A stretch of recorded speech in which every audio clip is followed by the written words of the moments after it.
Hello, friends. Welcome to the Sleep Aliens. Did you know that nearly 80% of those who watch my videos aren't subscribed?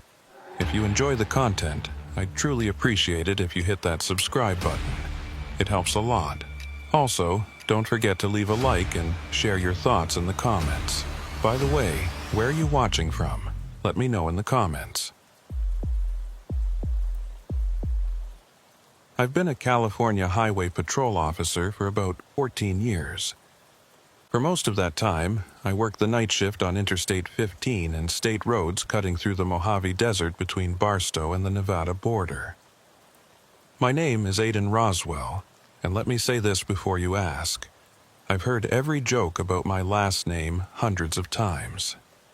My partner, Miguel Frazier, and I patrol a stretch of highway that most people only see when heading to Vegas or touring Death Valley. It's an incredibly desolate area. Flat basin bottoms, creosote bushes, distant mountains turning purple at dusk, Joshua trees, and flat roads stretching to the horizon. The work is straightforward. Speeders, breakdowns, the occasional DUI, and once in a while someone hauling something they shouldn't be hauling. We respond to accidents, check on stranded motorists, and make sure the trucks coming through from the ports aren't overweight or falling apart. It's steady work, and I like the quiet. The desert at night has a way of clearing your head. No city lights, no traffic noise, just wind and stars and the hum of the engine. Miguel came on as my partner 3 years ago after transferring from the Central Valley. He's younger than me by about 8 years, married with 2 kids, and he's the kind of guy who keeps his gear clean and his reports cleaner. We get along because we both understand that out here backup can be 40 minutes away on a good night. So you watch each other's backs and you don't take stupid risks. What I'm about to describe happened over the course of 3 weeks in October of last year. I've filed internal reports. Miguel filed his own. We spoke with a federal agent whose card I still have in my wallet, though I've never called the number on it. And we made a decision together about how we'd handle our shifts going forward. That decision cost us both some sleep and changed the way I look at the sky when I'm standing on the shoulder at 2 a.m. I'm not asking you to believe me. I'm just telling you what happened. The first night was October 9th. We'd rolled out of the Barstow station just after 10 p.m. and headed north on I-15 toward Baker. The temperature had dropped into the low 50s, which felt cold after the triple-digit days we'd been dealing with in September. The sky was clear, no moon, and you could see the Milky Way laid out like a brushstroke. We'd made one traffic stop near Zizix Road, a sedan doing 95 in a 70. Warning issued, no drama. By midnight, we were cruising north past the Halloran Summit rest area, running quiet with just our running lights on. Miguel was driving. I had the passenger seat with the laptop angled toward me, scrolling through the incident log to see if anything had come in from the other units. There were 2 other patrols working our sector that night, one down near Yermo and another up by the state line. It was a Tuesday. Traffic was light. A few semis, a handful of cars, nothing unusual. That's when I saw it. At first, I thought it was a vehicle pulled over on the northbound shoulder about a quarter-mile ahead. But the light wasn't right. It wasn't headlights or taillights or hazards. It was a single point of white light, low to the ground, perfectly still.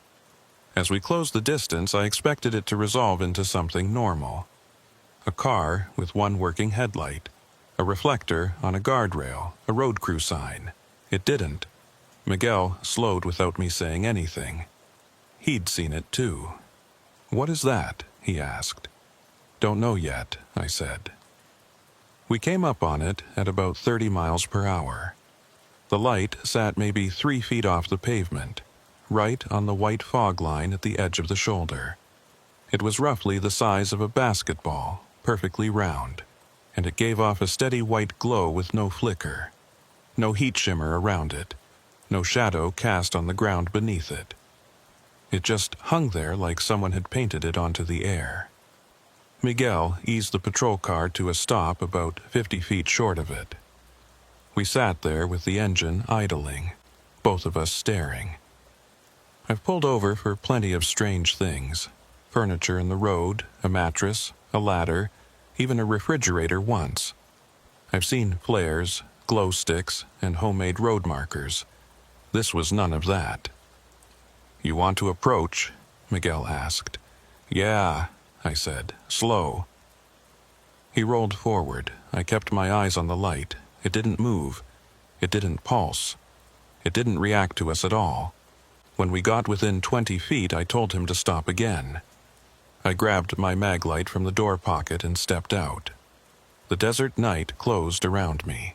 No wind. No sound, except the faint tick of our engine cooling and the distant hum of a semi passing on the southbound side a mile away. I walked toward the light with my flashlight in my left hand and my right hand resting on my belt. Not on my sidearm, just loose and ready. The closer I got, the more wrong it felt. The light didn't behave like any light source I knew. It didn't spill onto the asphalt. It didn't illuminate the gravel on the shoulder. It was just a sphere of white, self-contained. With a hard edge you could see against the darkness. I stopped about 6 feet from it and raised my mag light. I aimed the beam directly at the sphere. The light from my flashlight hit it and stopped. Not reflected, not absorbed. It just stopped, like I was shining a beam at a wall that wasn't there. The sphere stayed exactly as bright as it had been. My light didn't add to it or change it in any way. I heard Miguel's door open behind me. He walked up and stood at my shoulder. "You seeing this?" I asked. "Yeah," he said quietly. I took one step closer. The air around the sphere felt normal. No heat, no cold, no static charge. I reached out with my flashlight, planning to touch the sphere with the end of the mag light, not my hand. Before I made contact, the sphere moved. It didn't drift. It snapped sideways about 10 feet in the space of a blink, smooth and instant, and settled back into the same height above the shoulder. No acceleration, no trail. One moment it was in front of me. The next it was to my left. Miguel took a step back. I felt my pulse kick up. "Dispatch, this is 3 Adam 7, I said into my shoulder mic. "We've got an unknown light source on the northbound shoulder at milepost 242, requesting advice." The radio crackled. 3 Adam 7, can you describe the light source?" I looked at Miguel. He looked back at me with the same expression I probably had on my face. "It's approximately 3 feet off the ground. White, spherical, no visible power source. It's not a vehicle, not a flare. Unknown origin." There was a pause. 3 Adam 7, is it posing a traffic hazard?" "Negative. It's on the shoulder, but it just moved on its own."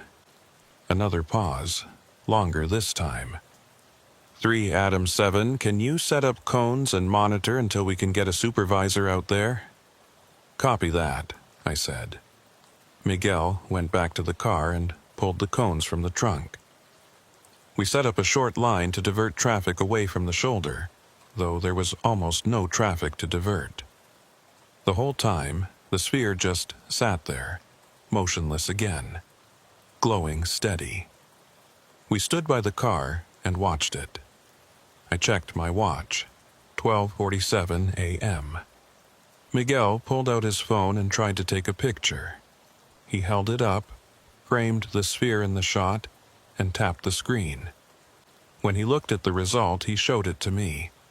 The photo was black, not dark, not underexposed. Pure black, like he'd taken a picture of nothing. He tried again. Same result. "Camera's working fine," he said, pointing it at me and snapping a clear shot of my face lit by the glow of his screen. He turned it back toward the sphere. Black frame. I tried mine, same thing. The phone worked, the camera worked.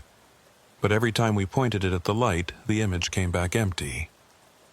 At 1:15 a.m., our supervisor, Sergeant Kellerman, rolled up in his unit with his light bar flashing. He stepped out, a broad-shouldered guy in his early 50s, with a gray flat top and the kind of no-nonsense expression that comes from 30 years on the job. He walked up to us, looked at the sphere, and stopped. "That's new," he said. "Yes, sir," I said. He approached it the same way I had, flashlight out, slow and cautious. He tried shining his light at it, same result, no interaction. He walked a slow circle around it, staying about 10 feet back. The sphere didn't move. When he came back to us, he pulled off his cap and scratched his head. "I don't know what that is," he said plainly, "but it's not causing a hazard, and I'm not going to have you boys standing out here all night staring at it. Mark it in the log, take some notes, and if it's still here in the morning, we'll deal with it then." "What if it moves again?" Miguel asked. "Then you follow it and call it in," Kellerman said. "But don't touch it. Don't approach within arm's reach. And if it does anything that looks like a threat, you back off and call for more units." "Yes, sir," we both said. Kellerman left. We stayed for another 20 minutes standing by the car, watching. The sphere didn't move. At 1:40, I made the call. "Let's clear," I said. "We've got the rest of the sector to cover." Miguel nodded. We pulled the cones, loaded them back in the trunk, and got in the car. As Miguel started the engine, I looked back at the sphere one more time. It was still there, glowing white and still against the black desert. We drove north. I kept checking the side mirror. The sphere shrank to a dot, and then disappeared behind a low rise. When we crested the next hill, I looked back again. Gone. Just the empty highway and the long line of the shoulders stretching back toward Barstow. "You okay?" Miguel asked. "Yeah," I said. "You?" "I don't know what we just saw. Neither do I." We didn't talk much for the rest of the shift. We made another stop near the state line, helped a stranded motorist with a flat tire, and rolled back into Barstow just before 6 a.m., as the sun started to turn the eastern sky pink. In the locker room, Miguel sat on the bench and stared at his boots for a long time. "You going to write it up?" he asked. "Yeah," I said. "You?" "Yeah." We both filed reports. I kept mine factual: location, time, description, actions taken. I didn't speculate. I didn't add any drama. I wrote it the way I'd write up a traffic stop. Miguel did the same. 3 days later, Kellerman called me into his office. There was a man in a dark suit sitting in the chair across from Kellerman's desk. The man stood when I came in and offered his hand. "Officer Roswell, I'm Agent Carver, FAA," he said. His handshake was firm but brief.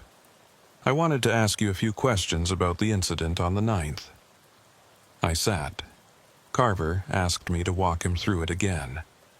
I did. He took notes in a small leather-bound notebook, the old-fashioned kind with a ribbon bookmark. When I finished, he asked if I'd noticed any aircraft in the area before or after seeing the light. I told him no. He asked if I'd experienced any dizziness, nausea, or disorientation. I told him no. He asked if the light had made any sound. I told him no. Then he asked me if I'd seen it again since that night. "No, sir," I said. He nodded, closed his notebook, and stood. "Thank you for your time, officer.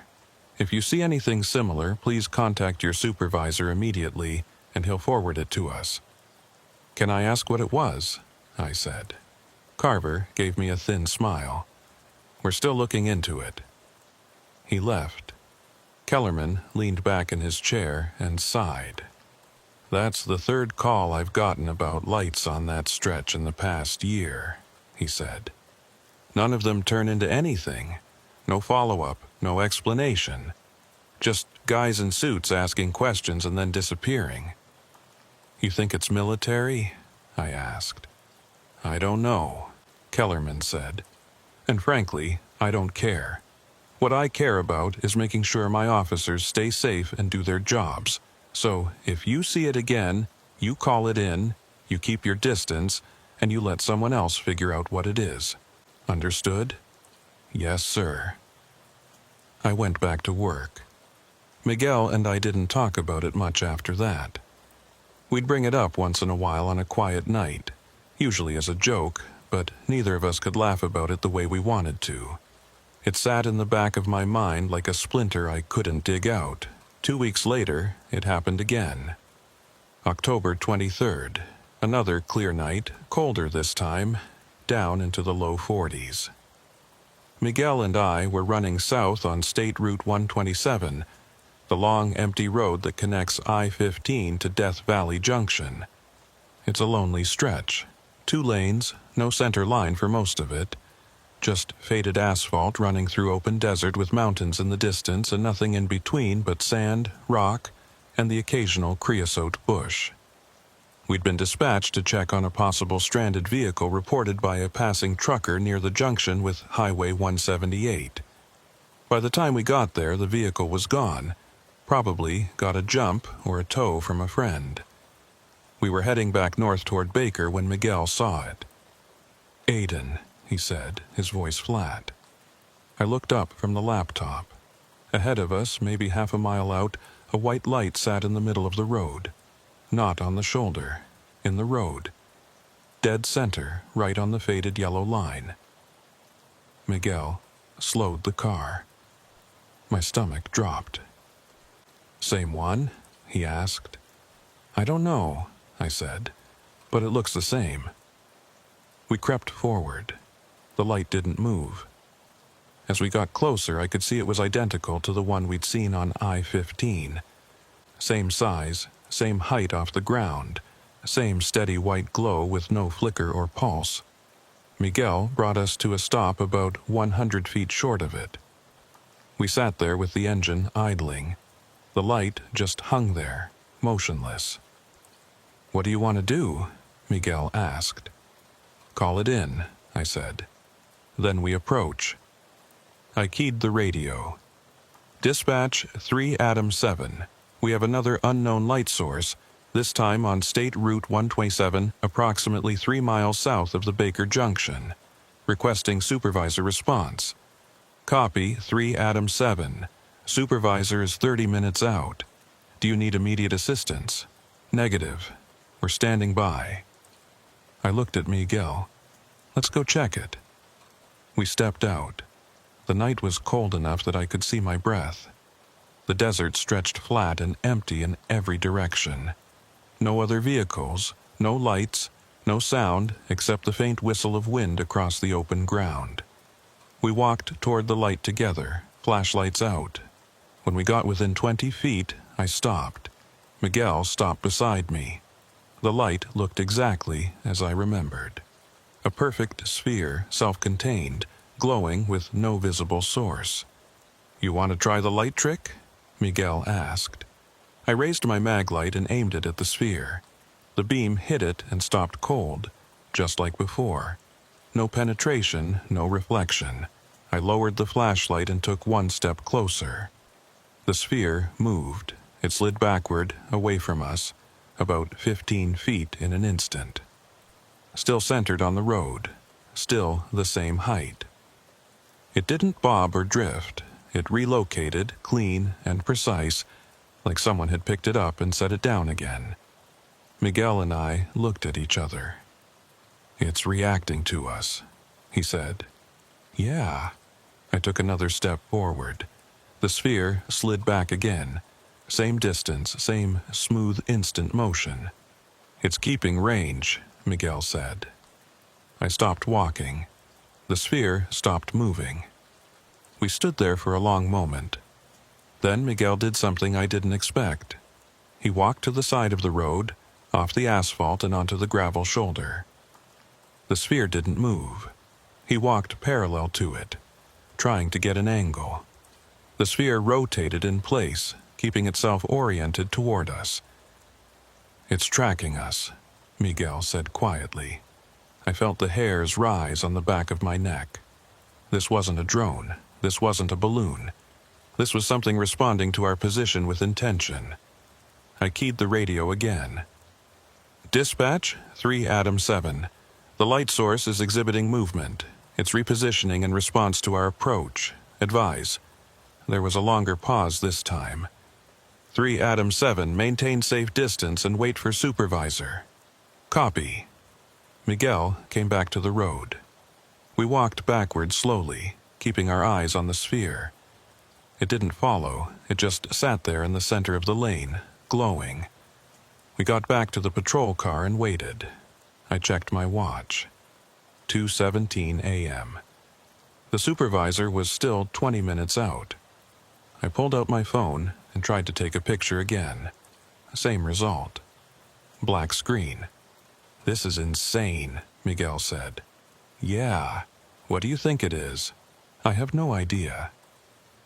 We sat in the car with the engine running and the heater on, watching the light through the windshield. It didn't move. It didn't change.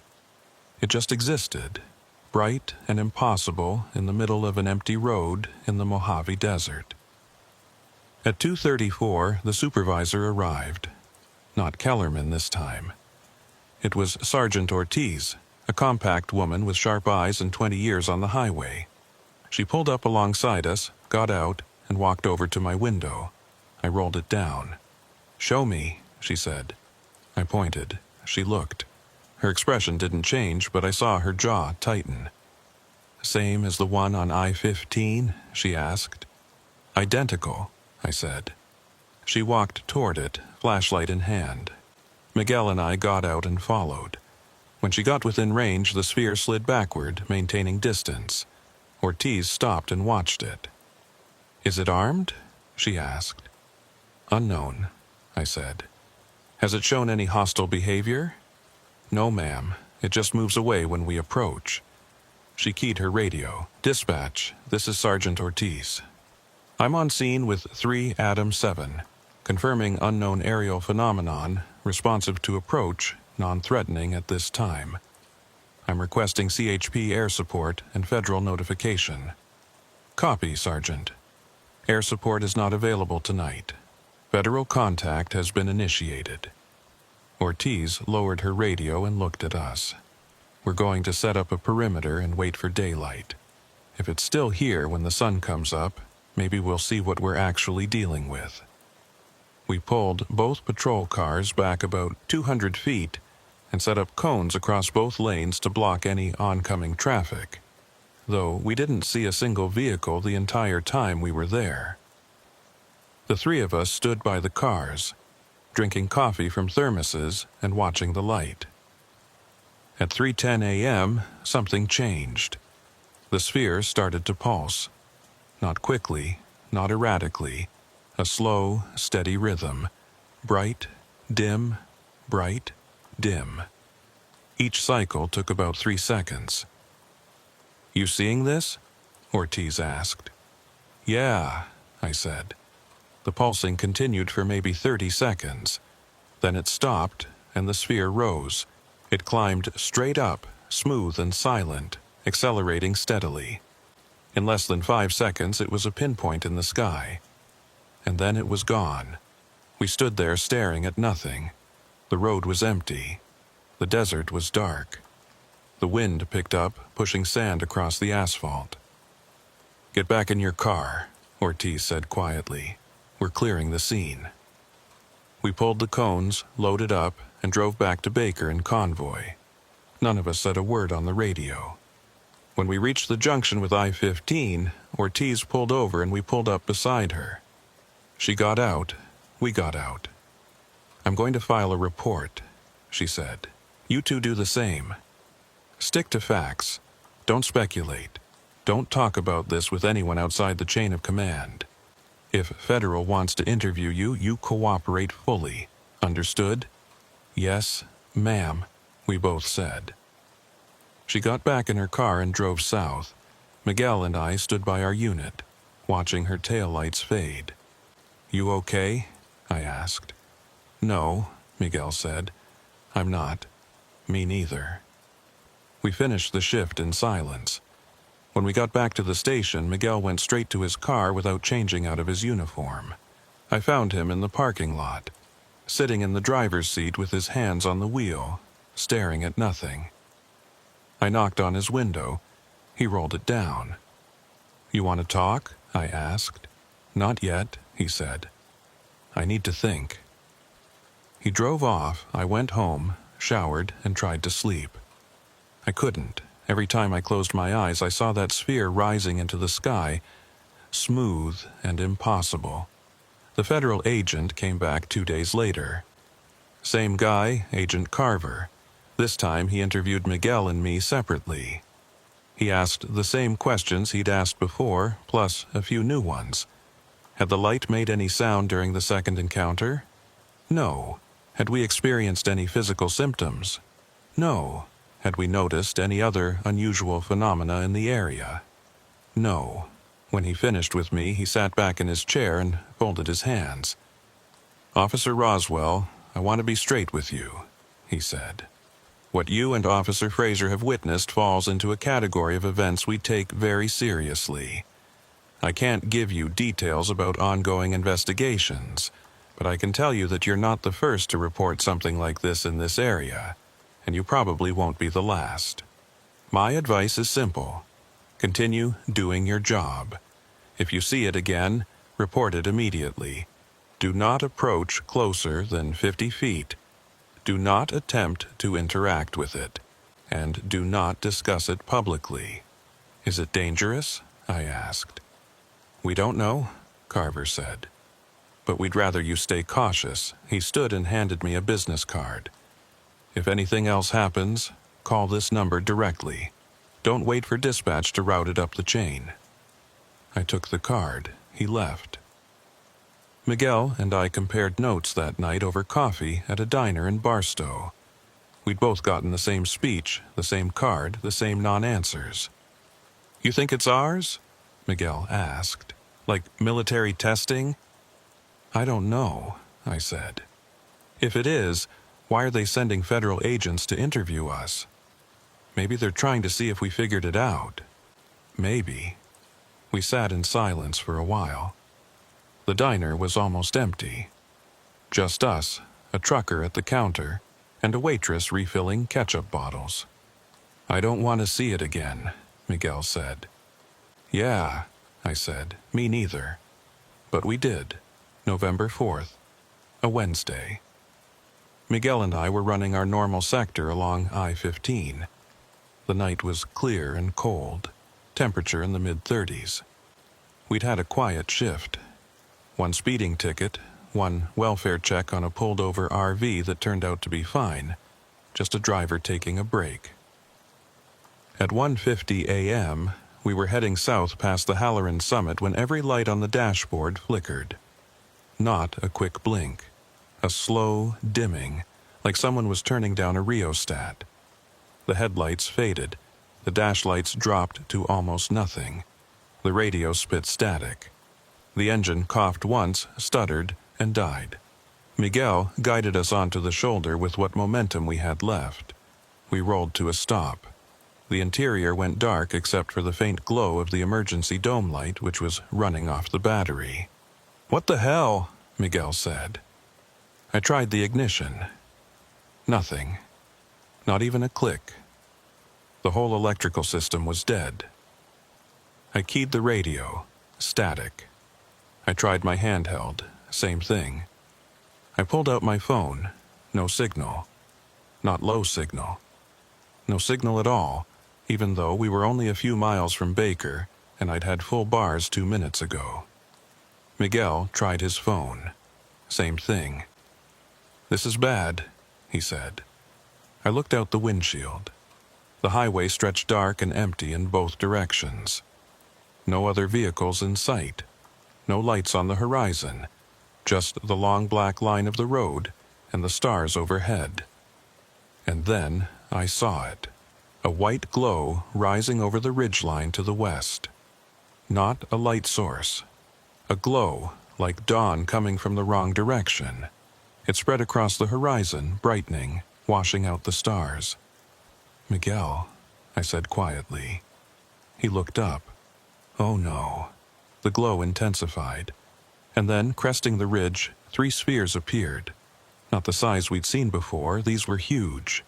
Each one had to be at least 20 feet across, maybe more. They moved in formation, spaced evenly, drifting toward us in perfect silence.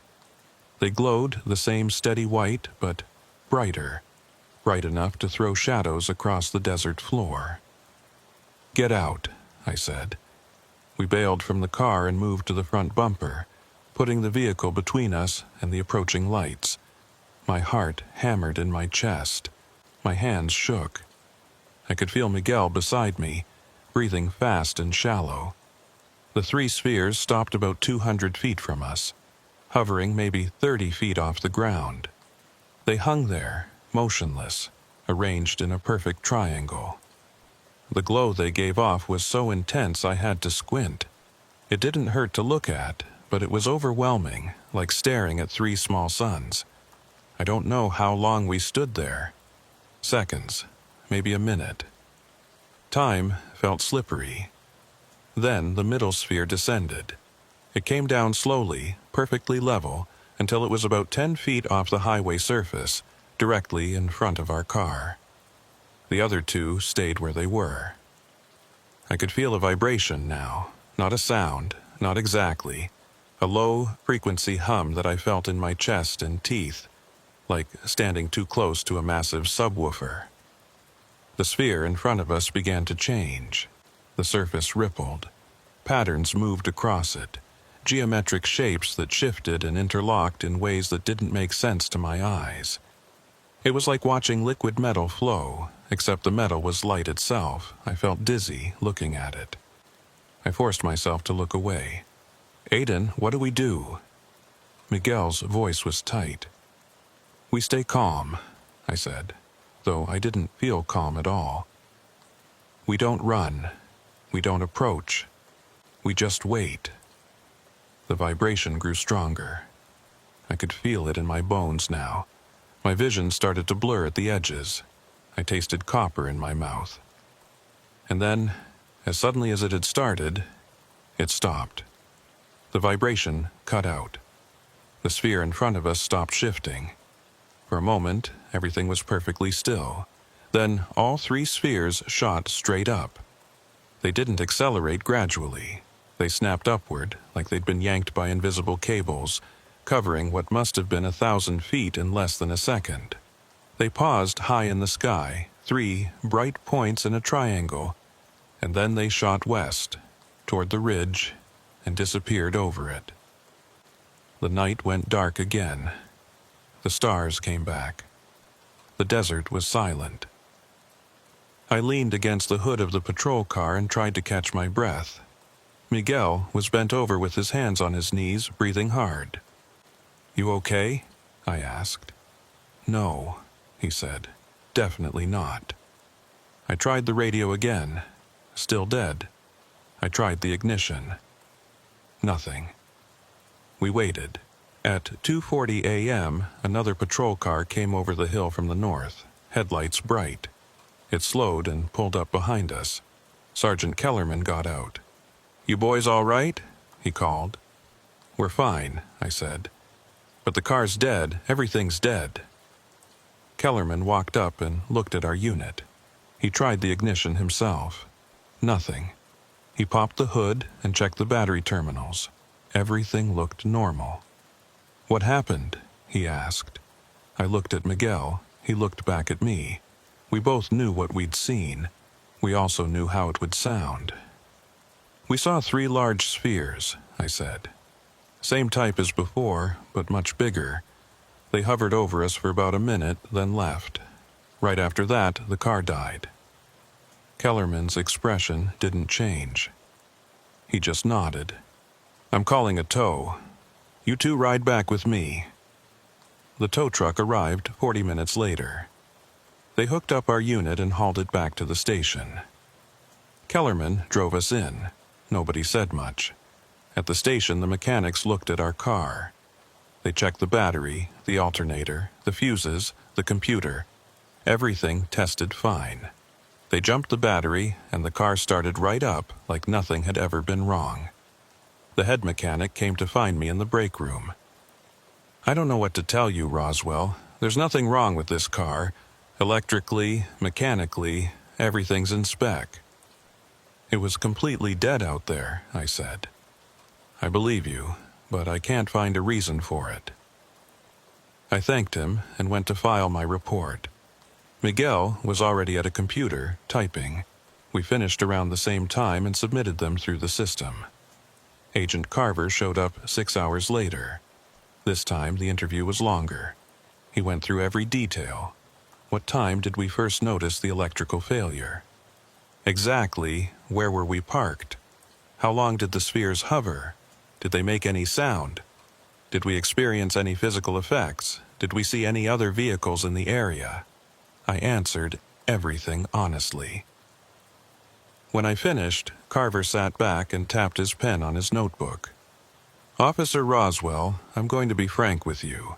What you've described matches a pattern we've been tracking for several years in this region. We don't have answers yet, but we're working on it. In the meantime, I need you to understand something. This information is sensitive. It's not classified in the traditional sense, but we ask that you exercise discretion in who you discuss it with." "Understood," I said. "One more thing," Carver said. "Have you noticed any changes in your health since the encounter? Headaches, fatigue, sleep disturbances?" "No," I said. "Should I be worried?" "We don't have evidence of lasting effects, but if anything develops, contact me immediately." He left. Miguel and I were told to take the next 2 nights off. Mandatory rest after a critical incident, they called it. We didn't argue. Miguel called me on the second night. "I can't do this anymore," he said. "Do what?" "Night patrol, that sector. I put in for a transfer to day shift. They approved it." I sat with that for a moment. "I don't blame you." "You should do the same," he said. "I'm thinking about it. Aiden, we saw something out there that we can't explain. Something that shut down a modern vehicle with some kind of, I don't even know what to call it. And nobody can tell us what it was or if it's safe. I have 2 kids at home. I can't keep rolling out there every night wondering if I'm going to see those things again." "I get it," I said. "I really do." "So, put in for a transfer. Work days. Work a different sector. Just stop putting yourself in front of this." "I'll think about it," I said, but I already knew I wouldn't. I'm not a brave person. I'm not chasing some mystery or trying to prove something. I just know that if I walk away from it now, I'll spend the rest of my life wondering what I was running from. And I can't live with that. Miguel transferred to day shift the following week. We still work for the same station, but our paths don't cross much anymore. When they do, we're friendly, professional. We don't talk about what we saw. I still work nights. I still patrol that sector. I haven't seen the spheres again. Not yet. But I've noticed things. Twice in the past 2 months I've had electrical flickers in the patrol car. Brief, less than a second, but enough to make my stomach drop. Both times I was on I-15 between Baker and the Nevada line. Once I saw a white light in the distance while I was pulled over for a break. It was high up, moving west to east, steady and silent. It could have been a satellite. It could have been a plane. I told myself that's what it was. And 3 weeks ago, I stopped to help a stranded motorist near Zesk Road. An older man with a broken-down sedan. While I was calling for a tow, he looked at me and asked, "You ever see anything strange out here at night?" I paused. "Like what?" "Lights," he said. "Lights that don't move like planes. Lights that watch you." I thought about lying. I thought about brushing it off. Instead, I said, "Yeah, I have." He nodded. "Good, I'm not crazy then." "No, sir," I said. "You're not." December 18th. I was running solo that night. We were short-staffed because of the holidays, and I'd volunteered to take a double shift. The money was good, and honestly, I preferred being out there alone. No one to worry about except myself. The temperature had dropped into the low 20s. A cold front had pushed through from the north, bringing clear skies and air so crisp it hurt to breathe. I was running north on I-15 past the Halloran Summit, the same stretch where we'd had the encounter in November. At 3:17 a.m., my headlights caught something on the shoulder ahead. Not a vehicle, not an animal. A person. I slowed down. As I got closer, I could see it was a man standing beside the white fog line, facing the desert. He wasn't moving, just standing there in a white t-shirt and jeans. No jacket, no visible vehicle anywhere near him. I pulled over about 50 feet past him and put the car in park. I grabbed my flashlight and stepped out. The cold hit me immediately. "Sir," I called out, "you okay?" He didn't turn around, didn't move at all. I approached slowly, keeping my flashlight on him. "Sir, I'm with the highway patrol. Are you hurt? Do you need assistance?" Still nothing. When I got within about 10 feet, I could see his breath making small clouds in the air. He was alive, breathing, but completely motionless. I moved around to see his face. His eyes were open, staring straight ahead at the empty desert. His expression was blank. Not scared, not confused, just empty. "Sir, can you hear me?" No response. I keyed my radio. "Dispatch 3 Adam 7. I have a possible 5150 on the northbound shoulder of I-15 at milepost 238. Single male, 20s or 30s, unresponsive. Requesting EMS. Copy 3 Adam 7. EMS is 25 minutes out from Baker." I moved closer to the man. "Sir, I'm going to check you for injuries. Is that okay?" He didn't respond. I reached out slowly and touched his shoulder. His skin was ice cold through the thin fabric of his shirt. That's when I noticed the mark. On the inside of his left forearm, there was a perfect circle about the size of a silver dollar. The skin was lighter than the surrounding area, smooth, like a healed burn scar. It looked exactly like the marks that had appeared on Miguel's hand and the other places the light had touched. My stomach dropped. I looked back at the man's face. His eyes were tracking something I couldn't see, moving slowly from left to right across the horizon. "What are you looking at?" I asked quietly. He blinked once, slowly. Then his mouth opened. "They're still watching," he said. His voice was flat, emotionless. "Who's watching?" "The lights. They're always watching." A chill ran down my spine that had nothing to do with the cold. "When did you see the lights?" I asked. "October," he said. "I stopped here, my car died. Then they came." October. The same month as our encounters. "What happened to your car?" I asked. "Gone," he said. When I woke up, it was gone. I looked around. The highway stretched empty in both directions. No abandoned vehicles, no tracks leading into the desert. "How long have you been out here?" He didn't answer that. He just kept staring at the horizon, his eyes moving, tracking something invisible. I heard a sound then, a low hum, barely audible, felt more than heard.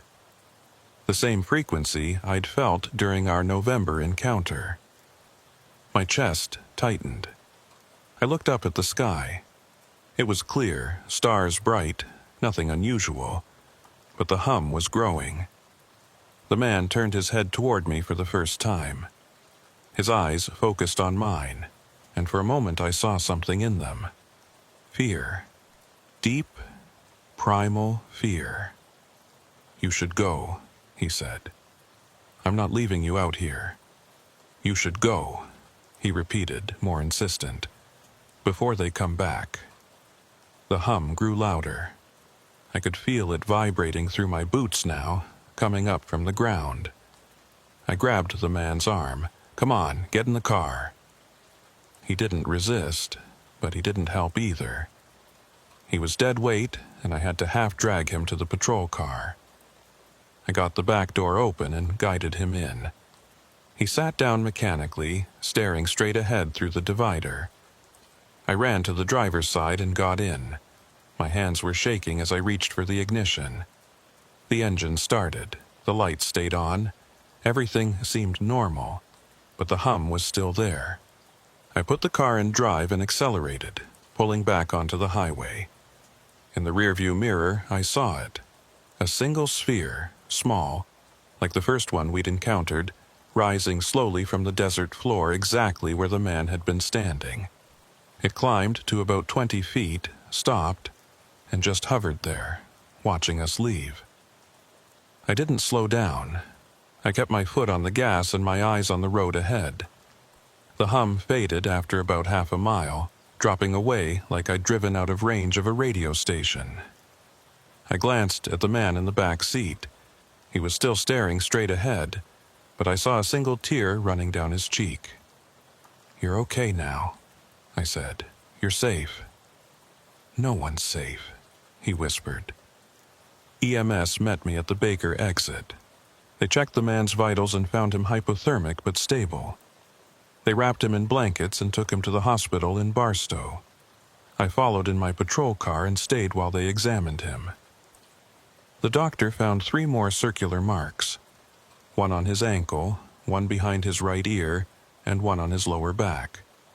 All the same size, all perfectly round, all healed like old scars. They ran blood work. Everything came back normal. No drugs, no alcohol, no medical conditions that would explain his state. When I asked if I could speak with him, the doctor said he'd gone completely nonverbal. He would eat if fed, drink if given water, but he wouldn't speak or respond to questions. I left my card with the hospital staff and asked them to call me if his condition changed. Then I filed another report. Another encounter, another set of impossible details that would go into a file somewhere and disappear. Agent Carver called me the next day. He asked if I'd kept the man's information. I had. I gave him everything. "We'll follow up," Carver said. "In the meantime, Officer Roswell, I need to ask you something. Are you sure you want to keep working this sector?" "I'm sure," I said. "Even after this?" "Especially after this. Someone needs to be out there who knows what to look for." There was a long pause. Then Carver said, "Be careful, officer. Whatever these things are, they're showing a pattern of interaction now. That means they're not just passing through. They're here for a reason." "What reason?" I asked. "That's what we're trying to figure out." I'm writing this because I think people should know. Not because I want attention or because I think I have answers. I don't have answers. I just have what I saw, what Miguel saw, what others have seen, and what's probably still out there. If you drive through the Mojave Desert at night, especially on I-15 or State Route 127, and you see a white light that doesn't behave like anything you recognize, don't approach it. Don't try to take pictures. Don't try to make contact. Just note the location, the time, and keep moving. If your vehicle starts to fail for no reason, if your electronics cut out, if you feel a vibration in your chest that has no source, pull over. Stay in your car if you can. If you can't, get clear and wait it out. Don't run. Don't panic. And if you see multiple large spheres in formation, glowing bright enough to light up the desert, understand that you're seeing something we don't fully understand yet. Something that operates by rules we haven't figured out. Something that may or may not have an interest in us. I still patrol those roads. I still watch the sky. And every night when I roll out of the Barstow station and head into the dark, I carry Agent Carver's card in my wallet and a knot of tension in my stomach that doesn't go away until I see the sunrise. Miguel made his choice. He got out. He's probably smarter than I am, but I'm still here, and I'm still watching, because whatever those lights are, they're still out there, and somebody needs to pay attention.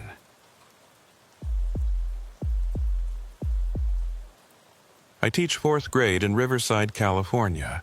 I'm 29 years old. My name is Kara Durrell, and I've driven the route between Riverside and Las Vegas at least 40 times. It's a simple drive, I-15 north through the desert, 4 hours if you keep a steady pace and don't stop much. I know where the good rest stops are, where the gas gets expensive, and which exits have nothing but closed-down diners and wind. I make the trip once a month to visit my brother Marcus. He moved to Vegas 3 years ago for work, and I go see him on the second weekend of every month. We have dinner, catch up, and I drive home Sunday evening. It's routine, comfortable. I've never had trouble on that road, until February 11th of this year. I left Marcus's apartment in Henderson around 6:30 p.m. The sun was already down and the temperature was dropping fast. I'd filled up the tank, grabbed a coffee, and checked my phone. Full battery, good signal. The drive home was going to be easy. I was tired but not exhausted. I'd had a good weekend. I took I-15 south out of Vegas and settled into the rhythm of the highway. Traffic was light. A few semis, some cars scattered in the lanes, nothing unusual. By the time I passed Jean and crossed into California, the traffic thinned even more. Just me and the occasional truck running through the dark. The desert at night is a strange thing. During the day, it's harsh and bright, and everything stands out in sharp detail. At night, it becomes a void. The road is a lit stripe cutting through blackness, and beyond the edges of your headlights there's nothing. Just empty space and the distant shapes of mountains you can barely see against the sky. I like it, usually. It's peaceful. No billboards, no strip malls, no crowded streets. Just the hum of the engine and the white line pulling you forward. I was about 20 miles past the California border, somewhere between Primm and Baker, when it happened. The dashboard lights flickered. Not a quick blink. A slow dimming, like someone was turning down the brightness. The radio, which had been playing a classic rock station out of Vegas, went to static, then cut out completely. The headlights faded, and then the engine died. No sputter, no warning shake or rattle. It just stopped. The car was still rolling at about 55 miles per hour, coasting on momentum. I gripped the steering wheel and guided the car toward the shoulder. The power steering was gone, so it took effort to turn the wheel. The brakes still worked, but they felt stiff without the engine assist. I managed to get onto the gravel shoulder and rolled to a stop. The night closed in immediately. Without the headlights, the desert was pitch black. I could see stars overhead, bright and thick, but nothing else. I sat there for a moment, hands still on the wheel, trying to process what had just happened. I turned the key. Nothing. Not even a click. The dashboard was completely dark. No dome light, no indicator lights, nothing. It was like the battery had been ripped out of the car. I pulled out my phone. No signal, not one bar. I'd had full signal 5 minutes ago. Now it showed nothing, not even a search for service. Just a blank space where the bars should have been. I tried calling Marcus anyway. The call wouldn't go through. I tried 911, same thing. The phone was working, but it couldn't connect to anything. I got out of the car. The cold hit me first. It had been in the low 60s when I left Vegas. Now it felt like it had dropped 20 degrees in the span of a few minutes. My breath came out in small clouds. I pulled my jacket tighter and looked around. The highway stretched empty in both directions. No headlights coming, no taillights fading in the distance. Just the dark ribbon of asphalt and the gravel shoulder, and beyond that, the void of the desert. I walked to the front of the car and popped the hood. I don't know much about engines, but I know enough to check if something obvious is wrong. A loose cable, a disconnected battery terminal, something simple. I had a small flashlight on my keychain. I clicked it on and leaned over the engine. Everything looked normal. The battery cables were connected. Nothing was smoking or leaking or broken. I touched the engine block with the back of my hand. It wasn't hot, it was warm, but not as hot as it should have been after running for 2 hours. It felt like it had been sitting for a while, cooling down. That didn't make sense. I closed the hood and looked up at the sky. The stars were incredible. I'd never seen them this bright, not even out here. The Milky Way was a thick band of light cutting across the dome of the sky. I could see the curve of it, the depth, like I was looking into a tunnel. And then I saw the line. It cut across the southern horizon, moving west to east. Not a shooting star, not a plane. A straight, perfectly level line of white light, moving fast and silent. It had no blink, no trail, no sound. It was just a line, gliding across the sky like someone had drawn it with a ruler. I watched it for maybe 3 seconds. Then it was gone, disappeared behind the mountains to the east. I felt the hair rise on my arms. I stood there, staring at the empty sky, trying to tell myself it was a satellite or a high-altitude aircraft or something normal. But I'd seen satellites before. They move slower, they twinkle. They don't look like solid lines of light. I got back in the car and locked the doors. My hands were shaking. I tried the ignition again. Still nothing. I tried my phone again. Still no signal. I checked the time on my phone. 8:47 p.m. I decided to wait. Someone would come by eventually. A trucker, a highway patrol, someone. I wasn't going to walk into the desert in the dark. That's how people get lost and die. I sat in the driver's seat, wrapped my jacket around me, and waited.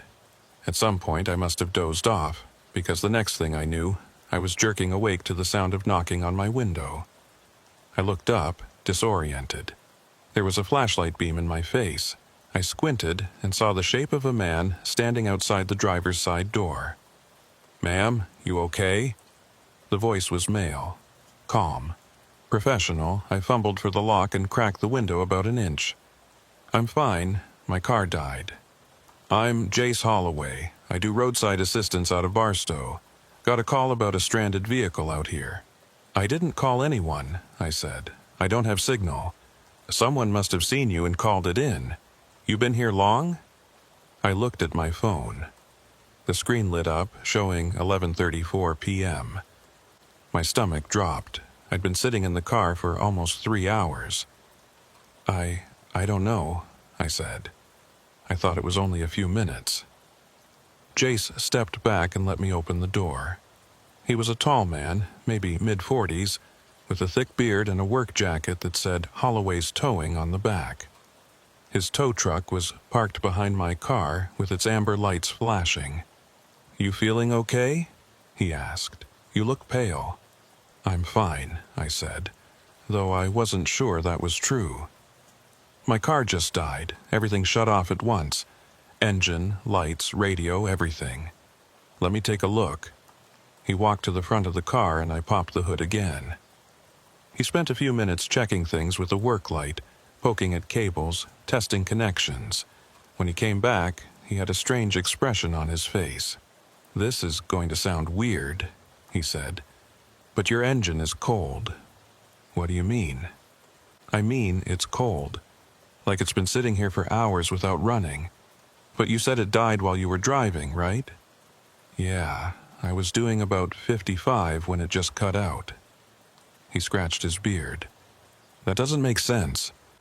If it died while you were driving, the block should still have some heat. This feels like it's been off for a long time. I don't understand." "Neither do I." He pulled out a small device from his pocket, something with a digital screen and a cable. "Let me check the battery." He connected it to the battery terminals and frowned at the screen. Battery's got a full charge, 12 volts. That's perfect. So, it's not the battery. Then, what is it? I don't know yet. He walked around the car, checking the tires, looking under the chassis. Then he stopped and looked up at the sky. You see anything weird out here tonight? He asked. My pulse quickened. Like what? Lights, things in the sky, anything unusual? I hesitated. Then I told him about the line of light I'd seen right after the car died. He nodded slowly. Yeah, I've heard about that. Heard about what? He didn't answer right away. He just looked at me, then looked back at the sky. This stretch of road, he said. Between here and Baker. I get calls out here a lot. Dead cars, dead batteries, electronics going haywire. And the people always say the same thing. They saw lights, and they can't account for time. What do you mean, can't account for time? They think they've been stopped for 10 minutes, but it's been 2 hours. They think it's 9 p.m., but it's midnight. Time gets slippery out here. I felt a chill that had nothing to do with the cold. Do you know what causes it? I asked. He shrugged. No idea. But I know it's real. Happened to me once, too. What happened? He looked at me for a long moment, like he was deciding whether to tell me. Then he said, I'll tell you on the way. Let me hook you up and we'll get you to Barstow. I've got a shop there. I'll take a closer look at your car in the light. Jace hooked my car to the tow truck and I climbed into the passenger seat of the cab. It was warm inside, the heater running full blast. He pulled back onto the highway and we headed west toward Barstow. So, I said, what happened to you? Jace kept his eyes on the road. 3 years ago, I was out here on a call, same kind of thing. Dead car, middle of the night. I hooked it up and started driving back. About halfway to Barstow, my truck died, just like yours. Everything went dark. Engine cut out, radio went dead. What did you do? I sat there. I didn't know what else to do. I tried the ignition. Nothing. I got out to check the engine. That's when I saw it. Saw what? A light above the highway. It was big, maybe the size of a school bus, hovering about 50 feet up.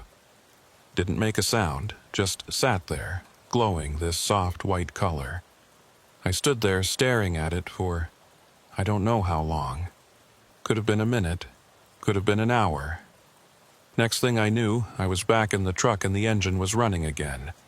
The light was gone, and I'd lost 2.5 hours. I felt my hands go cold. Did you tell anyone? I told the sheriff. He wrote it down and said he'd look into it. Never heard anything back. I told a few other people. Most of them thought I was making it up, or that I'd fallen asleep. But I know what I saw, and I know I didn't fall asleep. We drove in silence for a while. I looked out at the dark desert passing by. Somewhere out there, something was happening that we didn't understand. Something that could stop a car cold, erase hours, and leave people standing on empty highways with no memory of what happened. Does it happen a lot? I asked. More than people know, Jace said. I get maybe 1 or 2 calls a month from this stretch. And that's just the ones who call for a tow.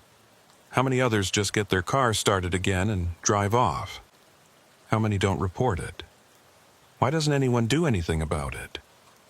He glanced at me. Who's going to believe it? You going to call the news and say your car got stopped by a UFO? They'll laugh you off the phone. He was right. I knew he was right. We reached Barstow just after midnight. Jace's shop was a small garage on the east side of town, a cinder block building with 2 bays and a gravel lot. He pulled my car into one of the bays and lowered it off the tow. I'll check it out tomorrow morning in the daylight, he said. You need a place to stay tonight? I'll get a hotel, I said. He wrote down the name of a cheap motel a few blocks away. Tell them I sent you. They'll give you a decent rate." I thanked him and called an Uber. While I waited, Jace handed me a business card. "If you remember anything else," he said, "or if anything weird happens, call me." I took the card. Why would anything else happen? He looked at me seriously. Sometimes it doesn't stop with one night. I checked into the motel and tried to sleep. I couldn't. Every time I closed my eyes, I saw that line of light cutting across the sky.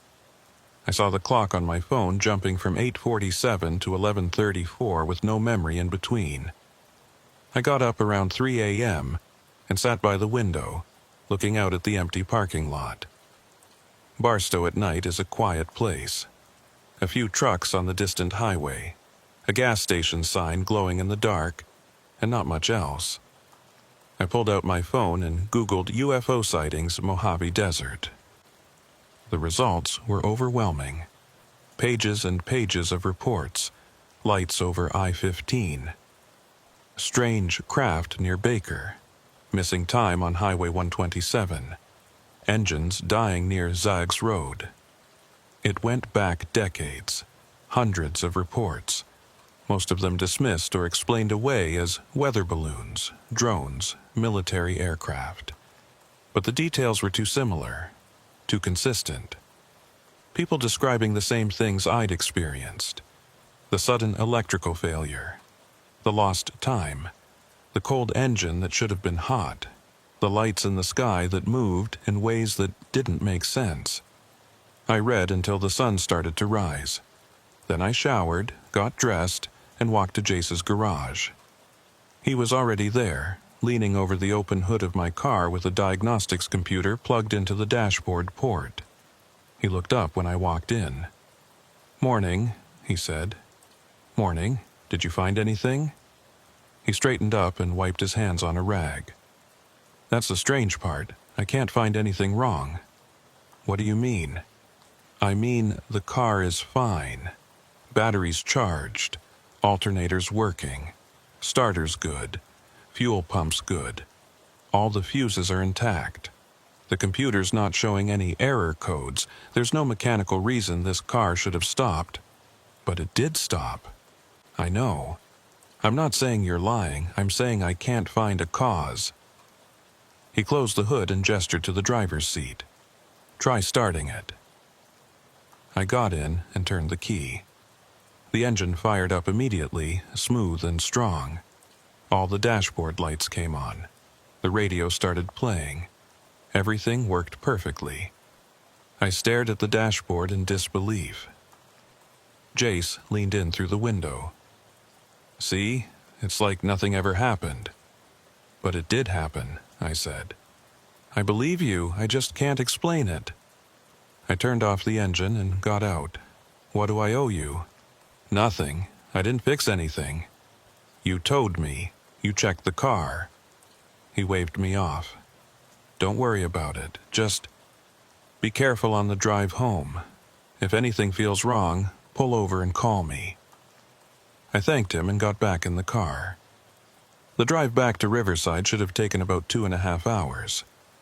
I decided to take my time, stay alert, and if anything even slightly strange happened, I'd pull over immediately. The drive was uneventful. I took I-15 south through the desert, past Baker, past the spot where my car had died the night before. Everything looked normal in the daylight. Just another empty stretch of highway with mountains in the distance and scrub brush on both sides. I made it home by 10 a.m. I parked in my apartment complex and sat in the car for a minute trying to process everything. I'd lost 3 hours last night. My car had died for no mechanical reason. I'd seen something in the sky I couldn't explain. And according to Jace, I wasn't the first. I wanted to believe it was just a weird coincidence. A freak electrical problem that fixed itself. A satellite I'd misidentified. A memory lapse from being tired. But I knew better. Something had happened out there in the desert. Something real. 3 weeks went by. I went back to work, taught my classes, graded papers, lived my normal life. I didn't tell anyone about what happened. What would I say? I saw a UFO and lost 3 hours? They'd think I was crazy, but I couldn't stop thinking about it. I started researching more seriously. I joined online forums where people shared their experiences. I read books about UFO encounters in the Southwest.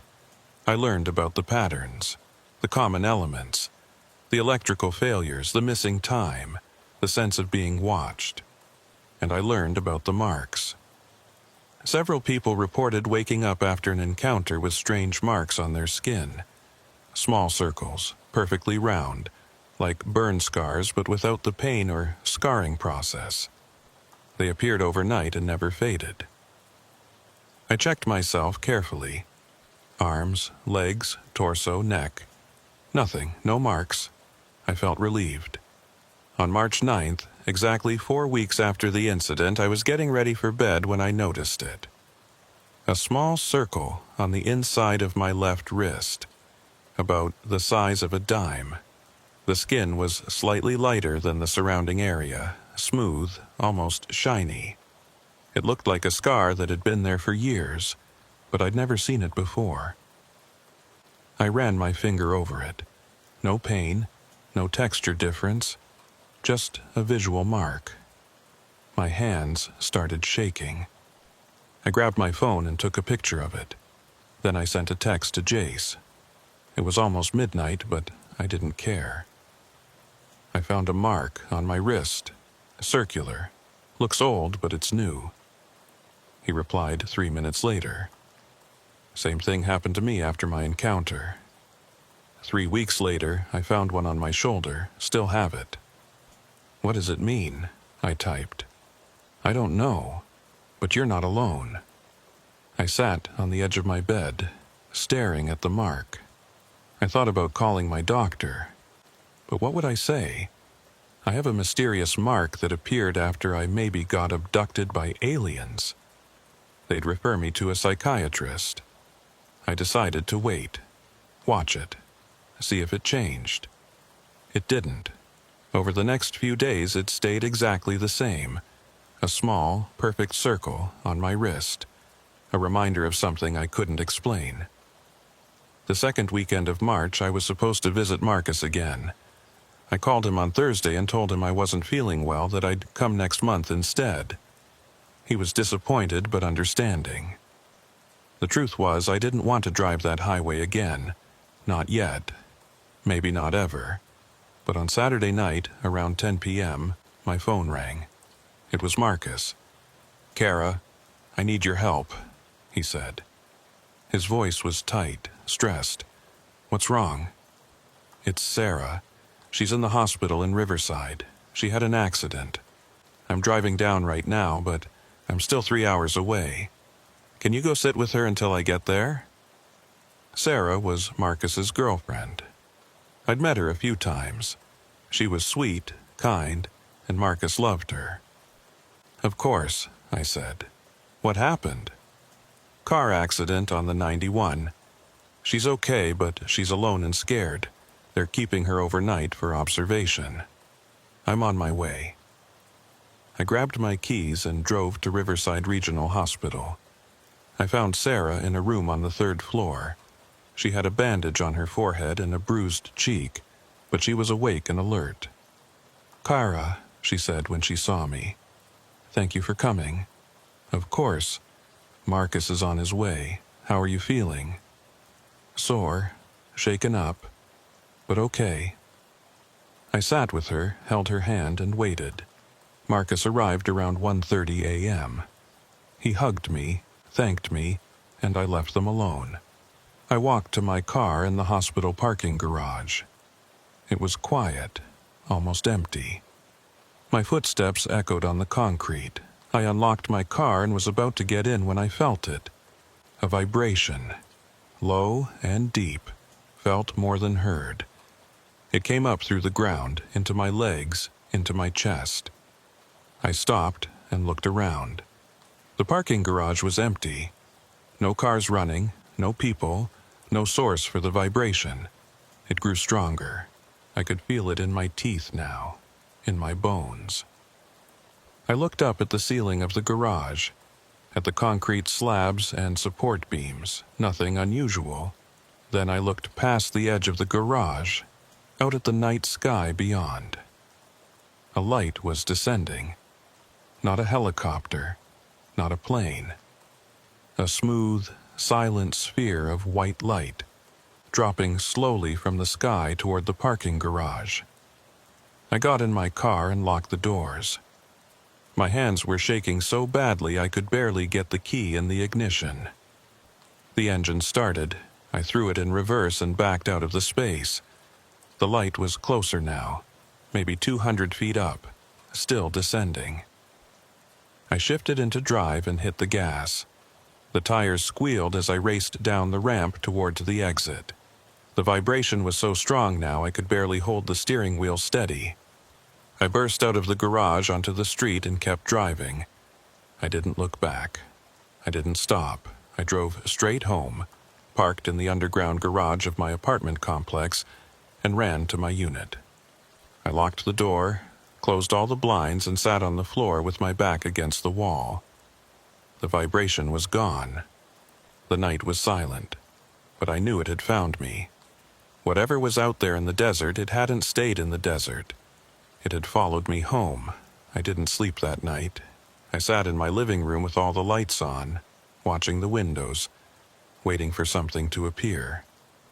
Nothing did. By sunrise, I was exhausted and wired on adrenaline. I called in sick to work. I couldn't face a classroom full of 9-year-olds while my hands were still shaking. Around 9 a.m., I called Jace. "It happened again," I said. "What happened?" I told him about the parking garage, the vibration, the descending light. He was quiet for a long time. Then he said, "You need to come up here." "To Barstow?" "Yeah, there's someone you need to talk to." "Who?" "Just come. I'll text you the address." I didn't want to drive back to the desert. Every instinct told me to stay away. But I also knew I couldn't live like this, jumping at every strange sound, hiding in my apartment. I needed answers. I got in my car and drove north. The daylight helped. The desert looked normal under the bright sun, hot, empty, ordinary. I reached Barstow around noon. Jace's text directed me to a small house on the north side of town, a single-story ranch with a chain-link fence and a dusty yard. Jace was waiting on the porch. With him was an older woman, maybe in her 60s, with gray hair pulled back in a bun and sharp, intelligent eyes. "Kara, this is Dr. Ellen Reeves," Jace said. "She's a retired psychologist. She studies this stuff." Dr. Reeves offered her hand. "Call me Ellen. Come inside." The house was cluttered but organized. Books everywhere, stacked on shelves and tables. Maps on the walls, marked with pins and circles. A large corkboard covered with newspaper clippings, photos, and handwritten notes. We sat in the living room. Ellen poured 3 glasses of iced tea and settled into an armchair. "Jace told me about your experience," she said. "The engine failure, the missing time, the mark on your wrist, and now the encounter at the hospital. Do you know what's happening to me?" I asked. "I have theories. I've been researching this phenomenon for 15 years. I've interviewed over 100 people who've had similar experiences along this stretch of desert." "And what have you found?" She leaned forward. "I've found patterns, consistent elements that appear across dozens of independent accounts. Electrical failures, missing time, physical marks, and what I call follow-up encounters. After the initial contact, the phenomenon sometimes continues to engage with the individual. Why? I don't know. No one does. But it's not random. There's an intelligence behind it, a purpose. What kind of purpose?" Ellen stood and walked to the corkboard. She pointed to a map of Southern California and Nevada, covered with red pins. These are documented encounters over the past 20 years. Notice the concentration. I-15 between Barstow and the Nevada line. Highway 127 to Death Valley. Route 95 near Searchlight. It's not the entire desert, it's specific corridors, specific areas. Why those areas? I don't know, but I have a hypothesis. These corridors run along old mining routes, geological fault lines, and areas with high magnetic anomalies. Whatever this phenomenon is, it may be drawn to these specific conditions. I looked at the map.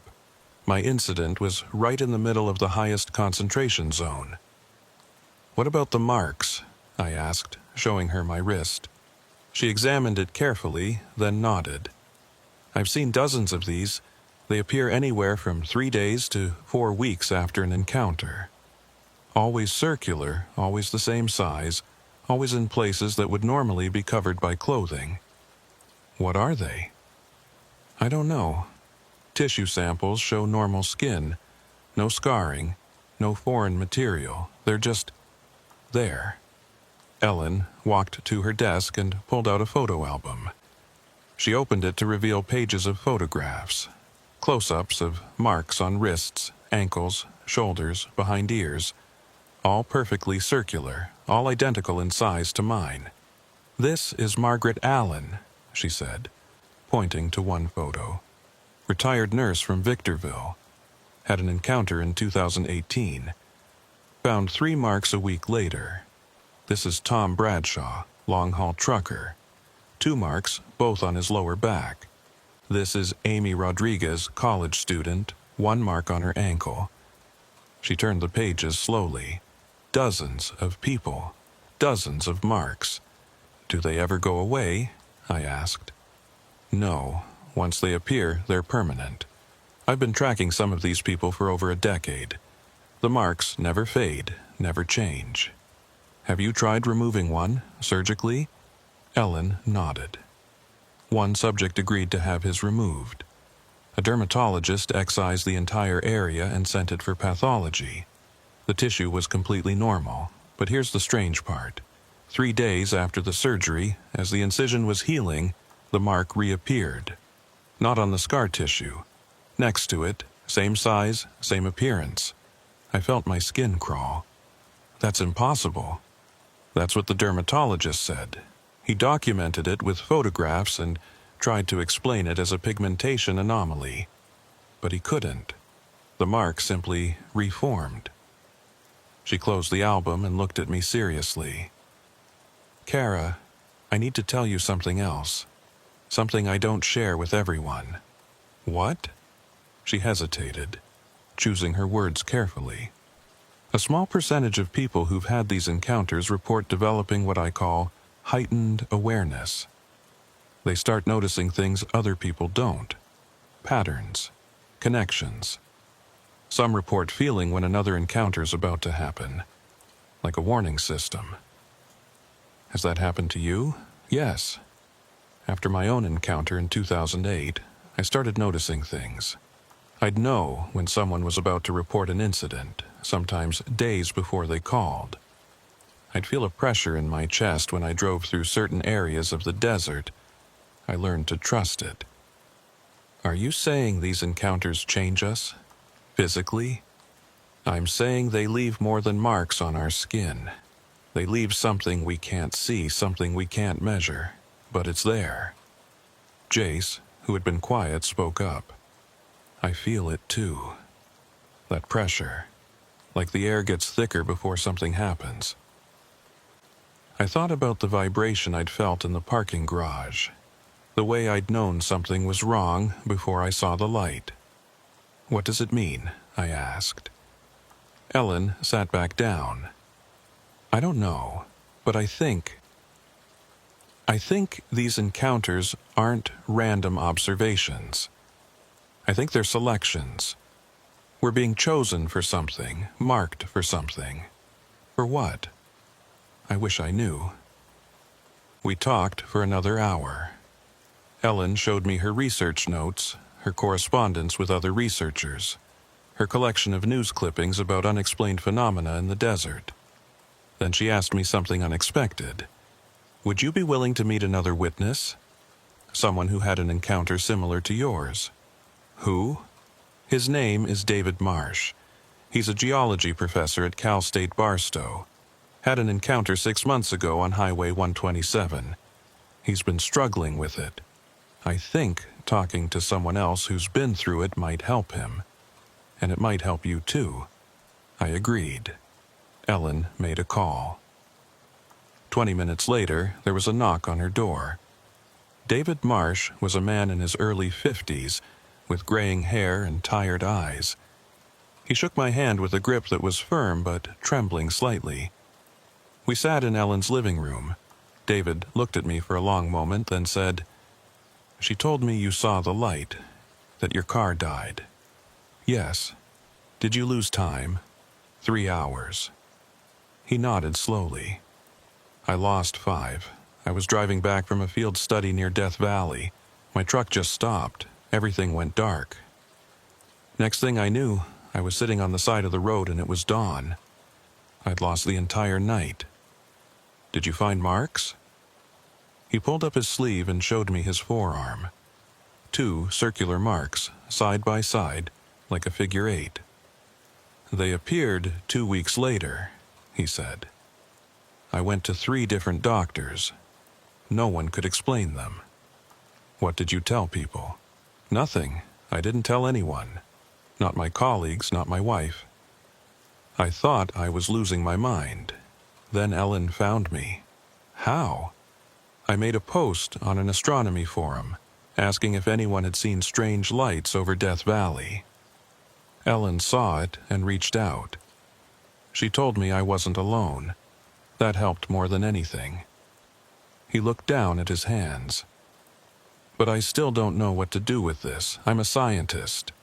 I work with facts, evidence, measurable data, and now I have this experience that I can't explain, can't prove, can't fit into any framework I understand."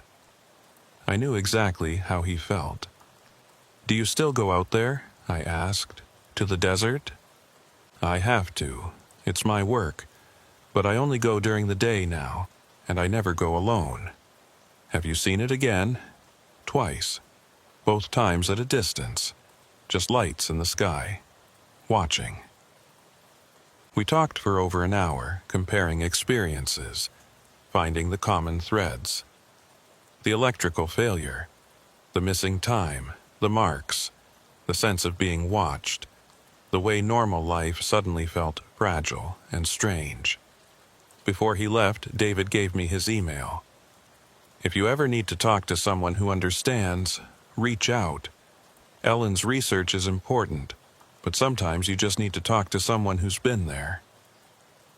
I thanked him and promised I would. After David left, Ellen made tea and we sat on her back porch. The sun was setting over the desert, painting the sky in shades of orange and purple. "How many people like David and me are out there?" I asked. "More than you'd think. I have documented cases from over 300 individuals just in this region, and those are only the ones willing to talk about it. For every person who reports an encounter, I estimate there are 5 or 10 who never say anything. Why not? Fear, embarrassment, the stigma. People don't want to be labeled as crazy. They don't want their friends and family looking at them differently, so they stay silent and carry it alone. That's why you do this," I said, "the research. You're giving people a place to come. I'm trying, but it's not enough. We need more resources, more serious scientific attention. This phenomenon is real, it's ongoing, and it's affecting hundreds, maybe thousands of people. But it's dismissed as fringe, as pseudoscience." She looked out at the desert. "There's something out there, Kara. Something intelligent, something that's been here for a long time, and for some reason, it's choosing to interact with us. We need to understand why. Do you think we ever will? I have to believe we will. Because the alternative is living with a mystery that defines us, but we can never solve. And I can't accept that. I stayed in Barstow until evening. Before I left, Ellen gave me a folder with copies of her research and a list of resources.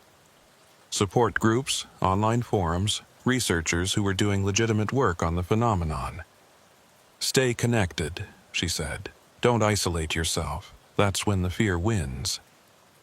I drove home as the stars came out. The desert looked peaceful under the darkening sky. Beautiful, even. It was hard to reconcile that beauty with what I knew was out there. Somewhere in that vast darkness, something was watching. Something that had touched my life and changed it forever. The next few weeks were difficult. I went back to work, but I felt disconnected from everything. My students seemed so innocent, so untouched by the strangeness I'd encountered. I envied them. I started having trouble sleeping. Not because of nightmares, but because I'd lie awake listening to every sound. The wind against the windows, the hum of the refrigerator, the distant sound of traffic. I'd analyze each sound, trying to determine if it was normal or if it was the vibration, the warning I'd learned to recognize. One night, around 2 a.m., I was lying in bed when my phone buzzed. A text from David Marsh. "Are you awake?" "Yes," I replied. "I'm seeing it again, right now, outside my house." My heart started racing. "What are you seeing?" "Light in the sky, stationary. Been there for 10 minutes. Are you safe?" "I don't know. It's just watching." "Do you want me to call someone?" Who would I call? The police? What would I say? He had a point. "Just stay inside," I typed. "Keep your doors locked. Let me know if anything changes." "Okay." I sat up in bed, phone in hand, waiting. 20 minutes passed. Then another text came. "It's gone. Just shot straight up and disappeared. Are you okay?" "Shaken, but okay. Thanks for being there." Any time. I didn't sleep the rest of that night. I sat by my window, watching the sky, wondering if the light would come to my neighborhood next. It didn't, but I knew it could. I knew that whatever line had been crossed that night on I-15, there was no going back. I was marked. I was known. And somewhere, out there in the desert night, something was keeping track. She pulled a folder from a stack on the coffee table and handed it to me. Inside were photocopies of reports, witness statements, and photos of marks identical to mine. "This is what I've documented," she said.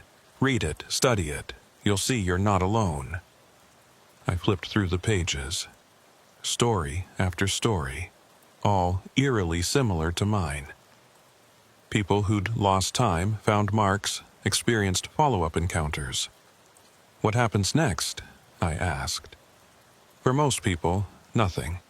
The encounters stop, the marks remain, but there are no further incidents. They go back to their lives. And for the others? Ellen hesitated. For a small percentage, the encounters continue. Sometimes for months. Sometimes for years. They report being followed, watched, drawn back to the desert. Some develop health issues. Headaches, fatigue, anxiety. Is there a way to make it stop? I don't know. I've documented people who've moved away, changed their lives completely, and the encounters stopped. Others have stayed in place and never experienced it again. There's no pattern to it. I felt a wave of helplessness wash over me. So I just have to wait and hope it doesn't happen again? Ellen reached out and touched my hand. "You have to live your life. Don't let fear control you. But be aware. Pay attention.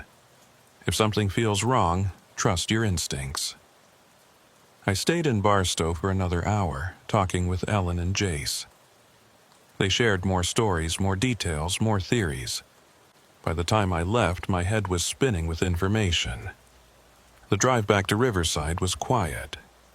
I kept checking my mirrors, watching the sky, waiting for something to happen. Nothing did. Over the next 2 months, I tried to return to normal. I went back to work. I saw friends. I visited Marcus, taking the long route through San Bernardino instead of I-15 through the desert. The mark on my wrist remained. I checked it every day. It never changed. I had moments of doubt. Maybe I'd imagined it all. Maybe I'd fallen asleep in the car and dreamed the whole thing. Maybe the mark was just a birthmark I'd never noticed before. But I couldn't convince myself.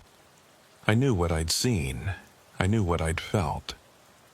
In late April, I got an email from Ellen.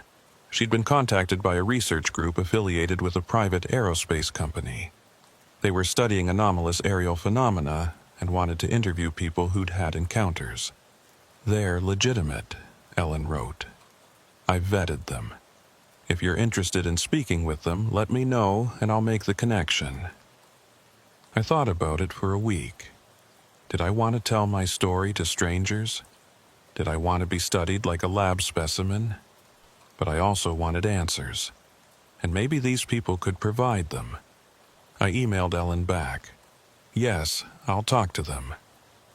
3 weeks later, I drove to a nondescript office building in Pasadena. The company was called Etheric Research Group. I'd Googled them. They were small, privately funded, and focused on aerospace technology and unexplained phenomena. I was met by 2 researchers, Dr. Marcus Lim, a physicist in his 40s, and Dr. Sarah Kwan, a psychologist in her 30s. They were professional, courteous, and genuinely interested in what I had to say. We sat in a conference room. They asked me to tell my story from the beginning. I did. They recorded it, took notes, asked clarifying questions. When I finished, Dr. Lim leaned back in his chair. "Your experience matches what we've been hearing from others," he said. "The electrical failure, the missing time, the physical marks, the follow-up encounter. It's a consistent pattern." "Do you know what causes it?" I asked. "We have theories, but no proof. What we do know is that this phenomenon has been occurring for decades, possibly longer. It's not new, it's not going away, and it's not random." Dr. Kwan spoke up. "We're trying to build a comprehensive database of encounters. We want to find commonalities, understand the mechanisms, and eventually figure out what this is and why it's happening." "And you think you can do that?" "We think it's worth trying," Dr. Lim said.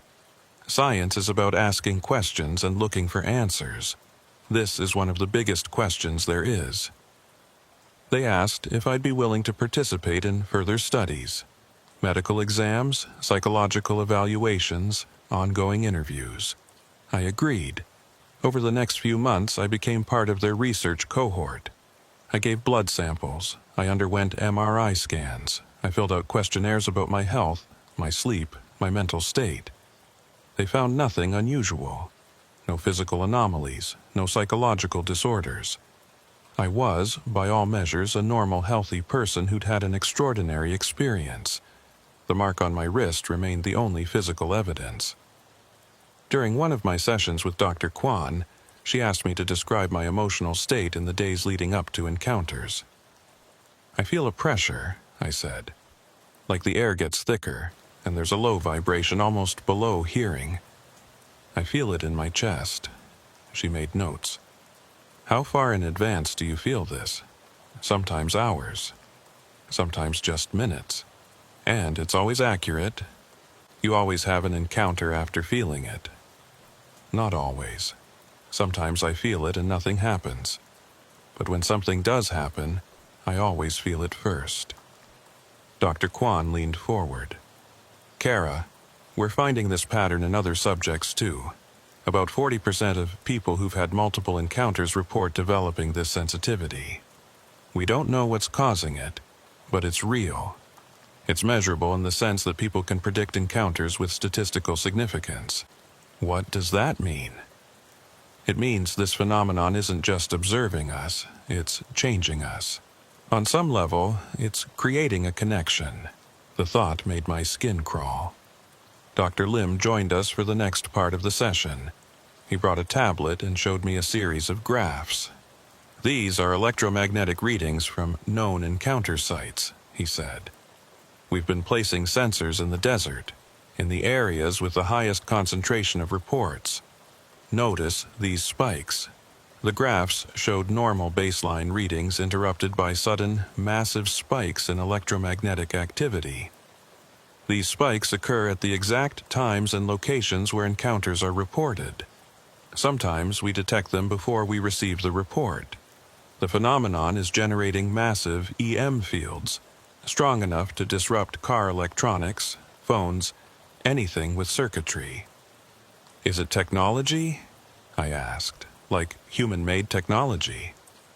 "If it is, it's beyond anything we have. The power requirements alone would be enormous. And the precision. These fields can target a specific vehicle on a highway without affecting others nearby. That level of control is extraordinary."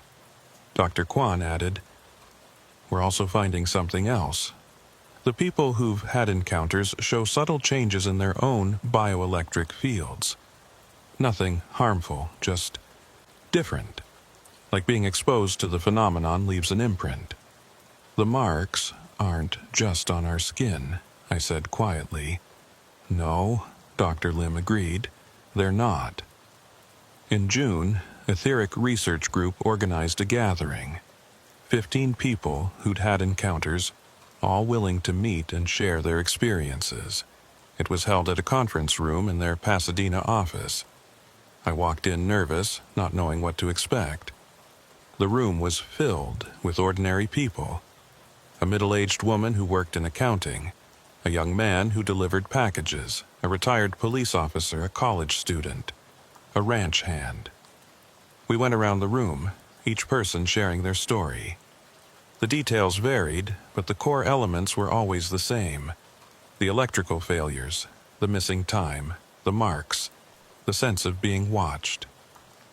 One woman, Maria, described waking up in her car on the shoulder of Highway 95 with no memory of the previous 4 hours. She'd been driving home from work. The next thing she knew, it was past midnight and her car was parked neatly on the shoulder, engine off, keys in her lap. A man named Robert talked about seeing a massive craft hover over his truck near Baker. He described it as the size of a football field, completely silent, covered in lights that pulsed in patterns he couldn't understand. An older man named Frank, the retired cop, described responding to a call about strange lights near Zeus Road back in '97. He and his partner had seen 3 spheres hovering over the desert. When they tried to approach, their patrol car died. They sat there for 2 hours until the spheres left and their car mysteriously started again. He'd never filed an official report, too afraid of being laughed at. Listening to their stories, I felt less alone. These weren't crazy people.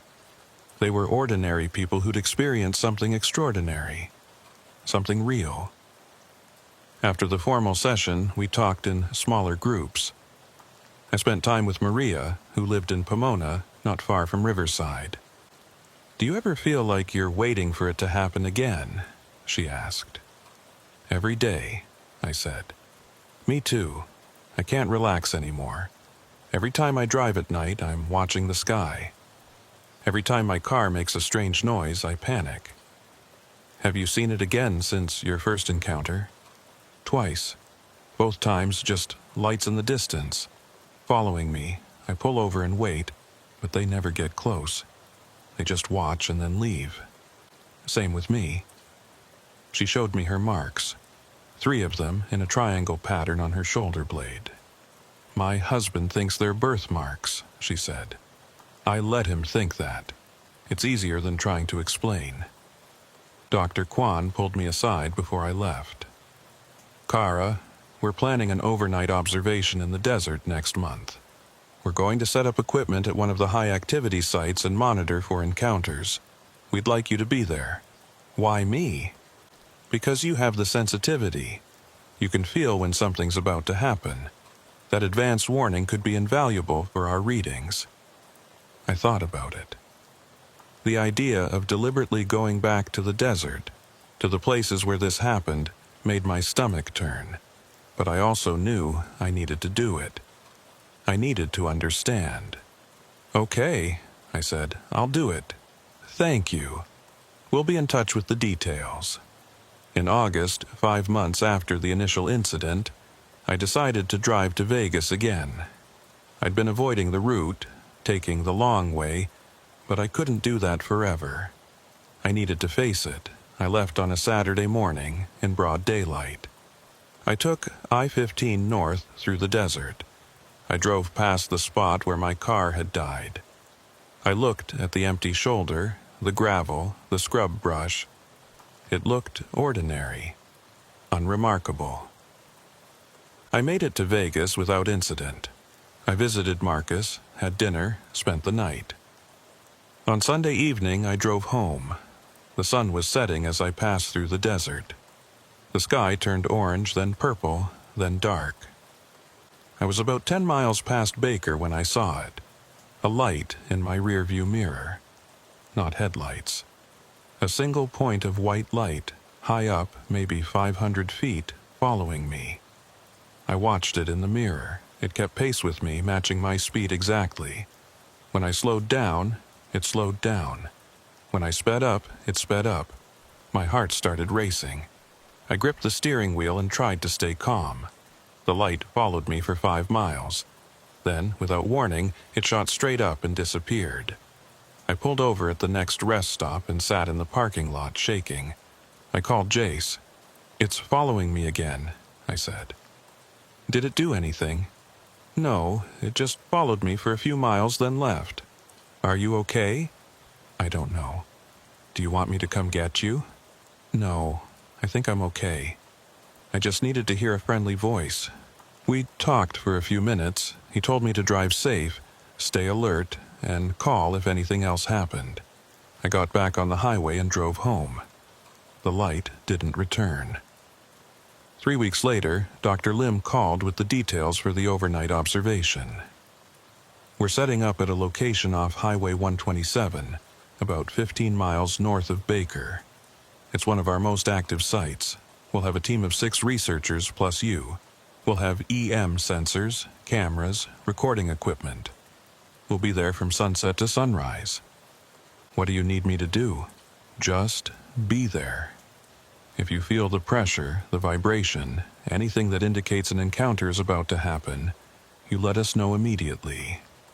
That will give us time to focus our instruments. And if something does happen, we observe, we record, we don't approach.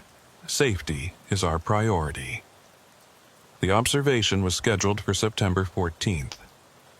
As the date got closer, I felt increasingly anxious. I was choosing to put myself in the path of this phenomenon, deliberately seeking it out. But I needed to do it. I needed to be part of finding answers. I drove to the site in the late afternoon. Dr. Lim and his team were already there, setting up equipment in a small clearing about 200 yards off the highway. They had tents, generators, a portable lab setup with computers and monitors. Dr. Kwan greeted me. "How are you feeling?" "Nervous." "That's normal. Remember, if at any point you feel unsafe, we leave. No hesitation." As the sun set, the team ran final checks on the equipment. I sat on a folding chair, watching the desert turn from gold to purple to black. The stars came out, brilliant and thick. Around 10 p.m., I felt it. The pressure. Low and subtle at first, then building. I stood up. "Something's coming," I said. Dr. Lim looked up from his monitors. "You're sure?" "I'm sure." "Everyone stations," he called out. "Kara's sensing activity." The team moved quickly, adjusting cameras, checking sensor readings. I could see the tension in their movements. This was what they'd been waiting for. The pressure grew stronger. I felt it in my chest, in my teeth. The air felt thick, resistant. "Do you see anything?" Dr. Kwan asked. I scanned the sky. Nothing yet, just stars. Then, on the northern horizon, a glow appeared. Soft at first, then brighter. White light rising slowly from behind a distant ridge. "There," I pointed.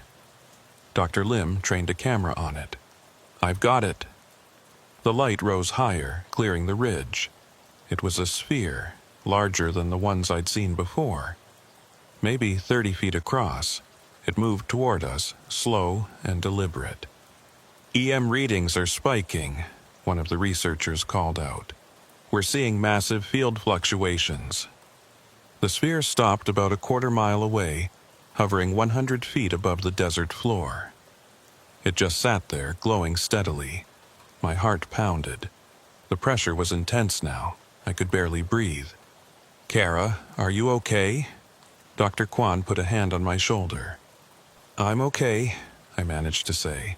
"Just intense." We watched the sphere for several minutes. It didn't move, didn't change, just hovered, as if observing us the same way we were observing it. Then a second sphere appeared, then a third. They formed a triangle in the sky, perfectly spaced, perfectly aligned. "My God," Dr. Lim whispered. The 3 spheres began to pulse, slow, rhythmic, all in sync. "Are you recording this?" someone asked. "Everything. We're getting it all." The pulsing continued for maybe 2 minutes. Then, simultaneously, all 3 spheres shot straight up and disappeared. The pressure vanished instantly, the air cleared. I could breathe again. The team was quiet for a moment, stunned. Then they erupted into activity, checking recordings, reviewing data, comparing notes. Dr. Lim came over to me. "Thank you. That warning gave us time to prepare. We got clean recordings of the entire event."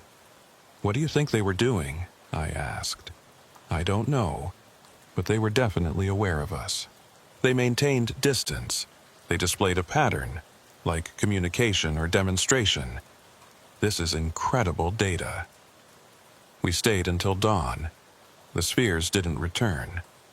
As the sun rose, we packed up the equipment and prepared to leave. Dr. Kwan pulled me aside. "How do you feel?" "Exhausted, but okay. Actually, better than okay. Seeing it happen while I was with people who believe me, who are taking it seriously, it helps. You're incredibly brave for doing this." I don't know about brave. I just needed to stop being a victim of this. I needed to be part of understanding it. It's been 8 months since that night on I-15. I've had 3 more sightings, all brief, all at a distance, all non-threatening. The light follows, then leaves. It watches but doesn't approach. I've learned to live with it.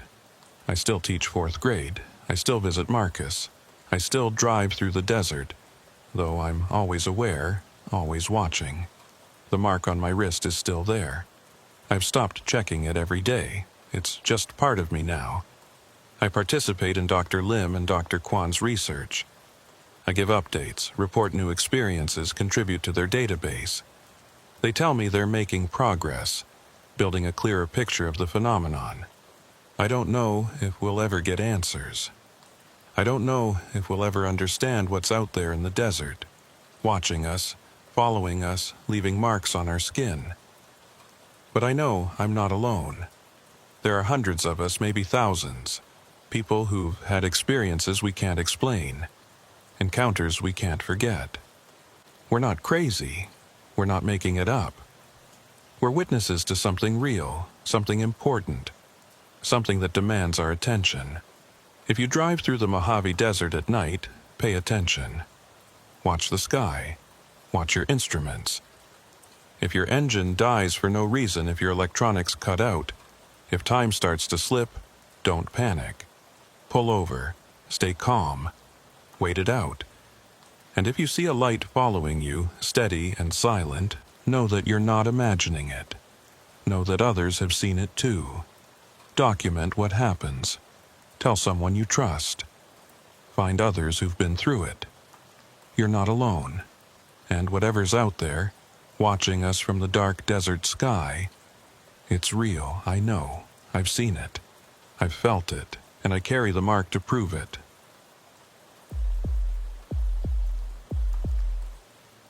My name is Ruth Salinas, and I've been flying small aircraft for 12 years. I'm a contract pilot based out of Daggett Barstow Airport in the Mojave Desert. Most of my work is atmospheric observation flights for the National Weather Service and private research groups studying desert climate patterns. It's steady work.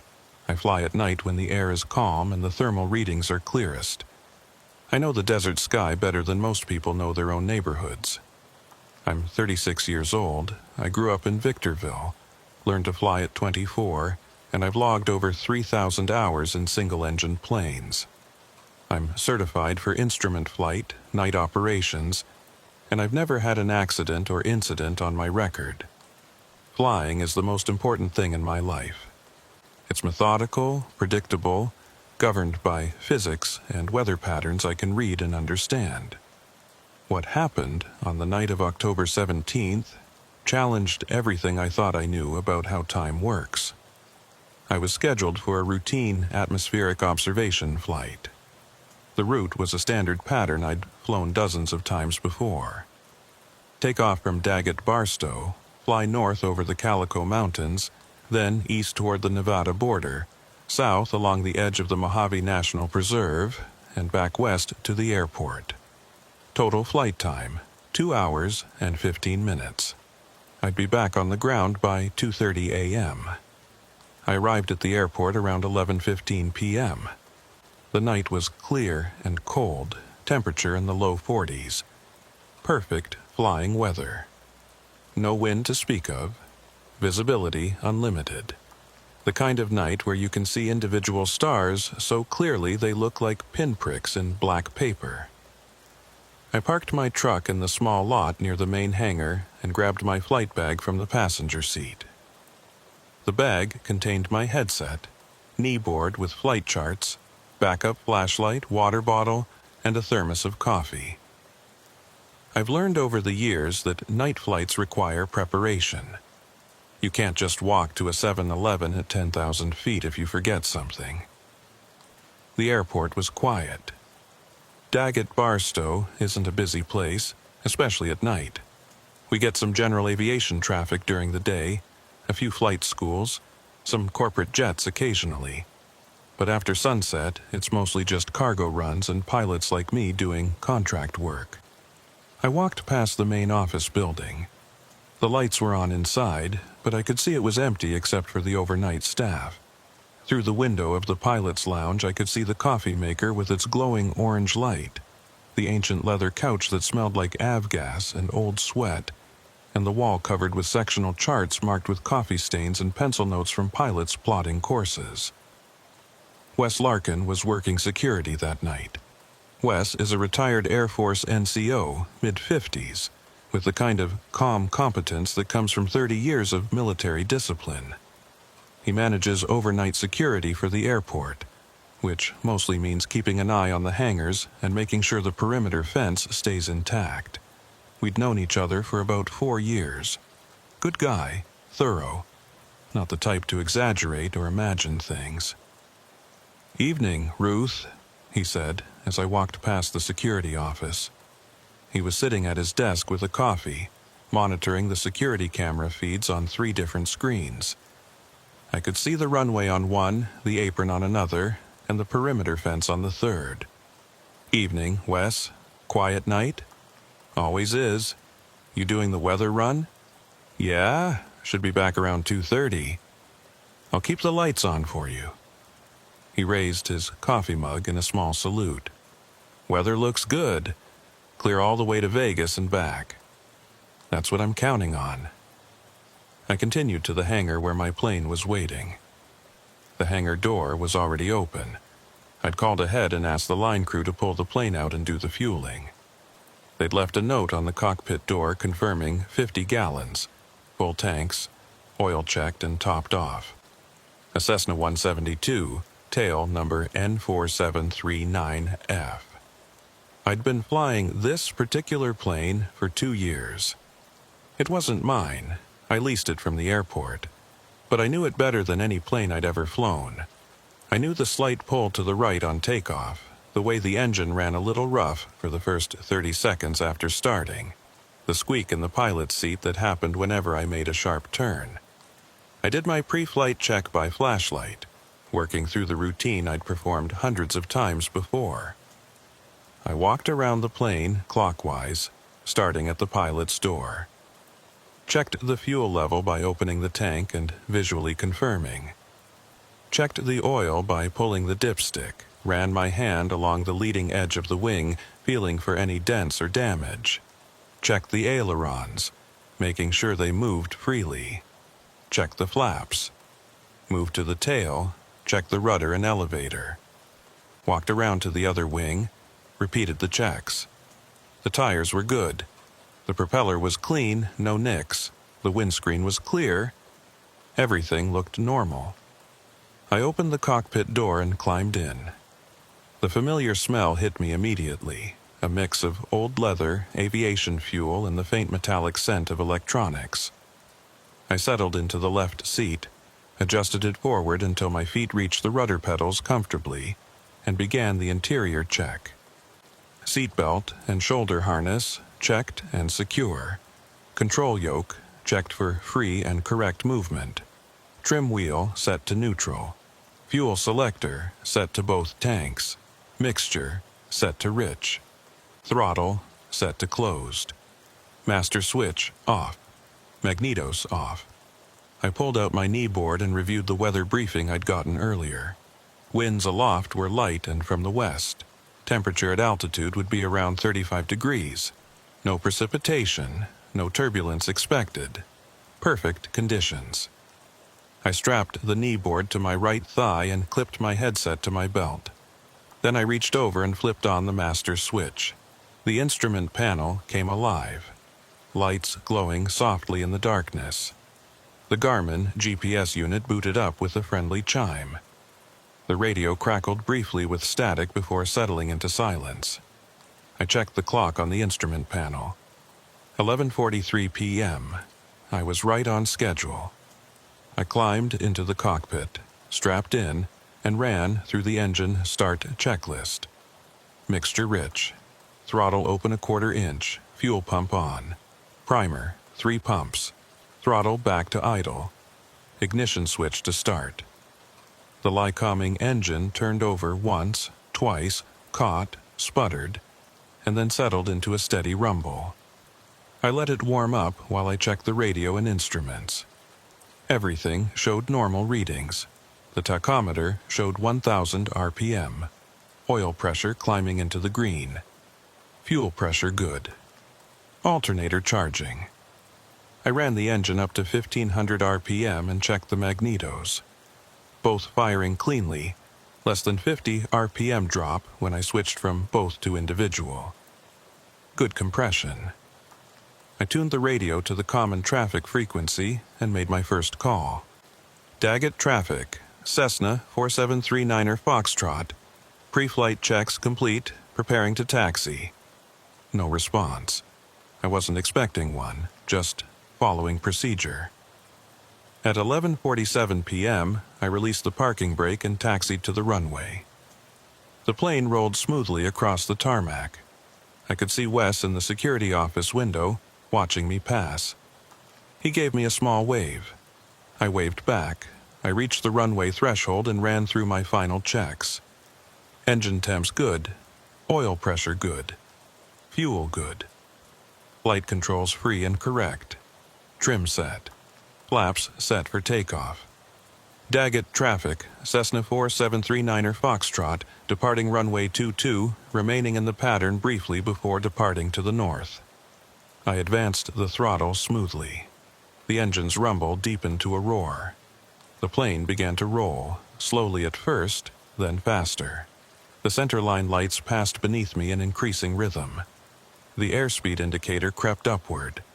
40 knots, 50 knots, 55 knots. At 60 knots, I pulled back gently on the yoke. The nose wheel lifted off the pavement. The plane hung there for a moment, half flying, half rolling. Then the main wheels left the ground, and I was airborne. The sensation never got old. That moment when the wheels break contact with the earth and you're suddenly suspended in 3 dimensions instead of 2. That moment when you become a pilot instead of a person pushing a machine around the ground. I climbed straight ahead to 500 feet, then began a gentle left turn to the north. Below me, the airport lights grew smaller. The desert spread out in all directions, dark and vast.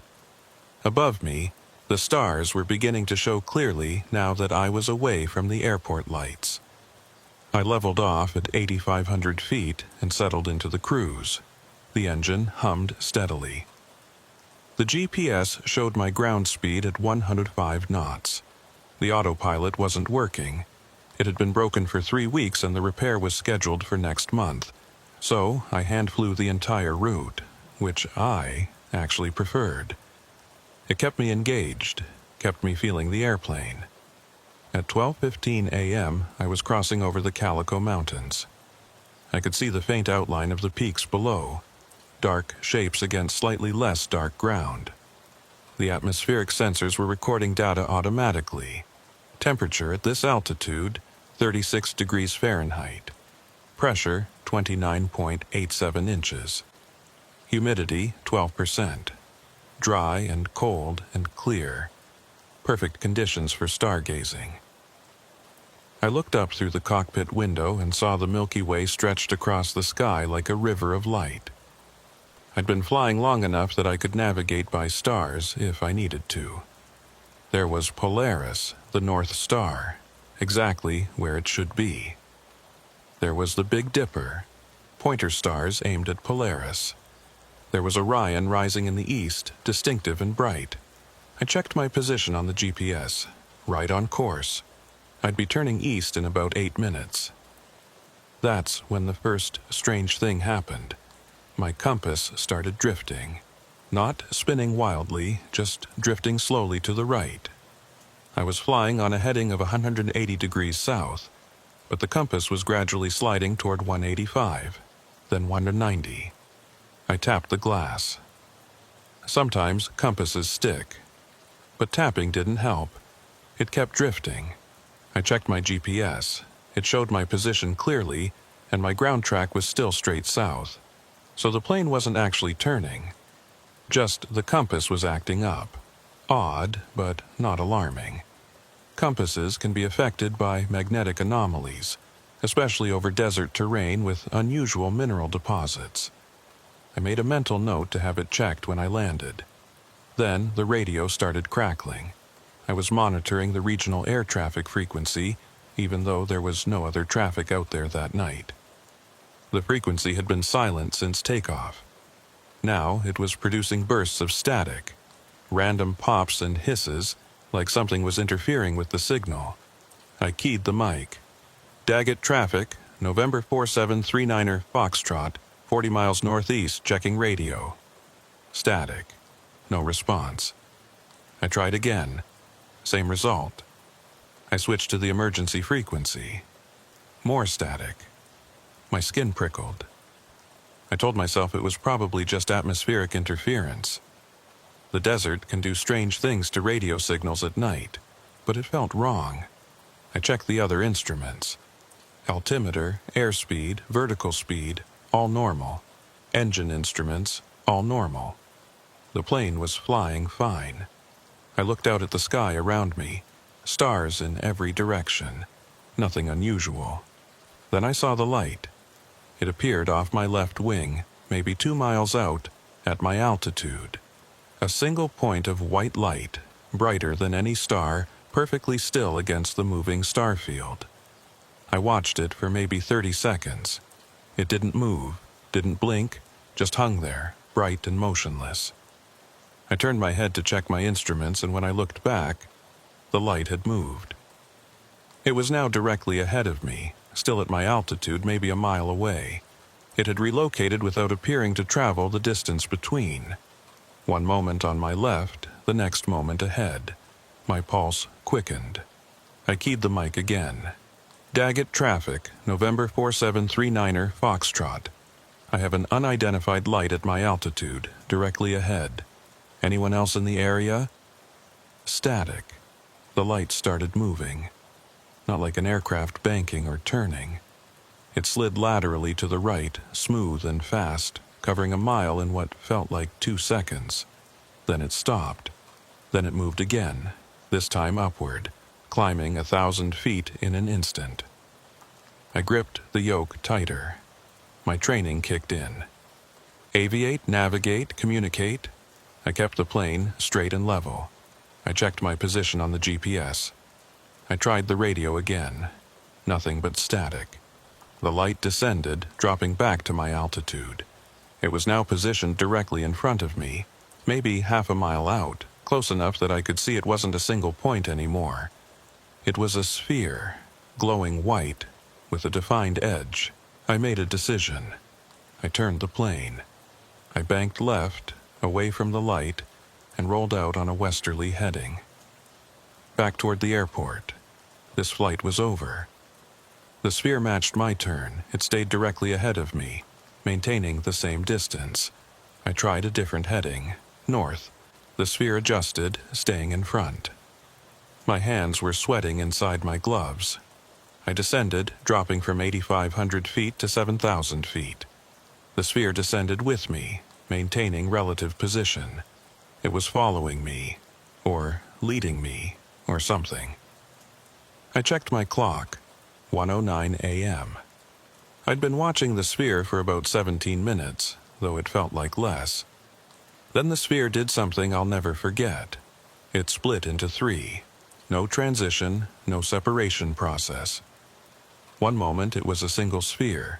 The next moment it was 3 identical spheres, arranged in a perfect triangle. Each one glowing the same steady white. They held formation for maybe 10 seconds. Then they began to pulse.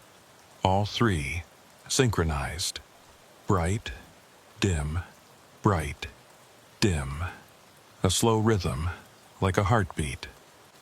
And then I felt it, a vibration. Not through the airframe, not a sound. A vibration that came from inside my chest, like my ribs were resonating with some low frequency I couldn't hear. The instruments started going haywire. The altimeter spun. The airspeed indicator dropped to 0, then jumped to 200 knots, then back to 0. The compass was spinning freely. The GPS screen flickered and went dark. But the plane itself was fine. I could feel it through the controls. The engine was running smooth. The wings were level. I was still flying. I focused on my senses. I could feel the pressure of my weight in the seat. I could see the horizon line between the dark desert and the star-filled sky. I could hear the steady drone of the engine. I flew by feel. I kept the wings level using the horizon. I kept the nose up using the pressure on the yoke. I ignored the instruments. The 3 spheres pulsed faster. The vibration in my chest grew stronger. And then, everything went white. Not a flash. Not an explosion of light. Just a smooth transition from darkness to white. Like someone had turned on a dimmer switch and slowly brought the brightness up to maximum. I couldn't see the desert below. Couldn't see the stars above. Couldn't see the instrument panel in front of me. Just white. Pure, even, sourceless white.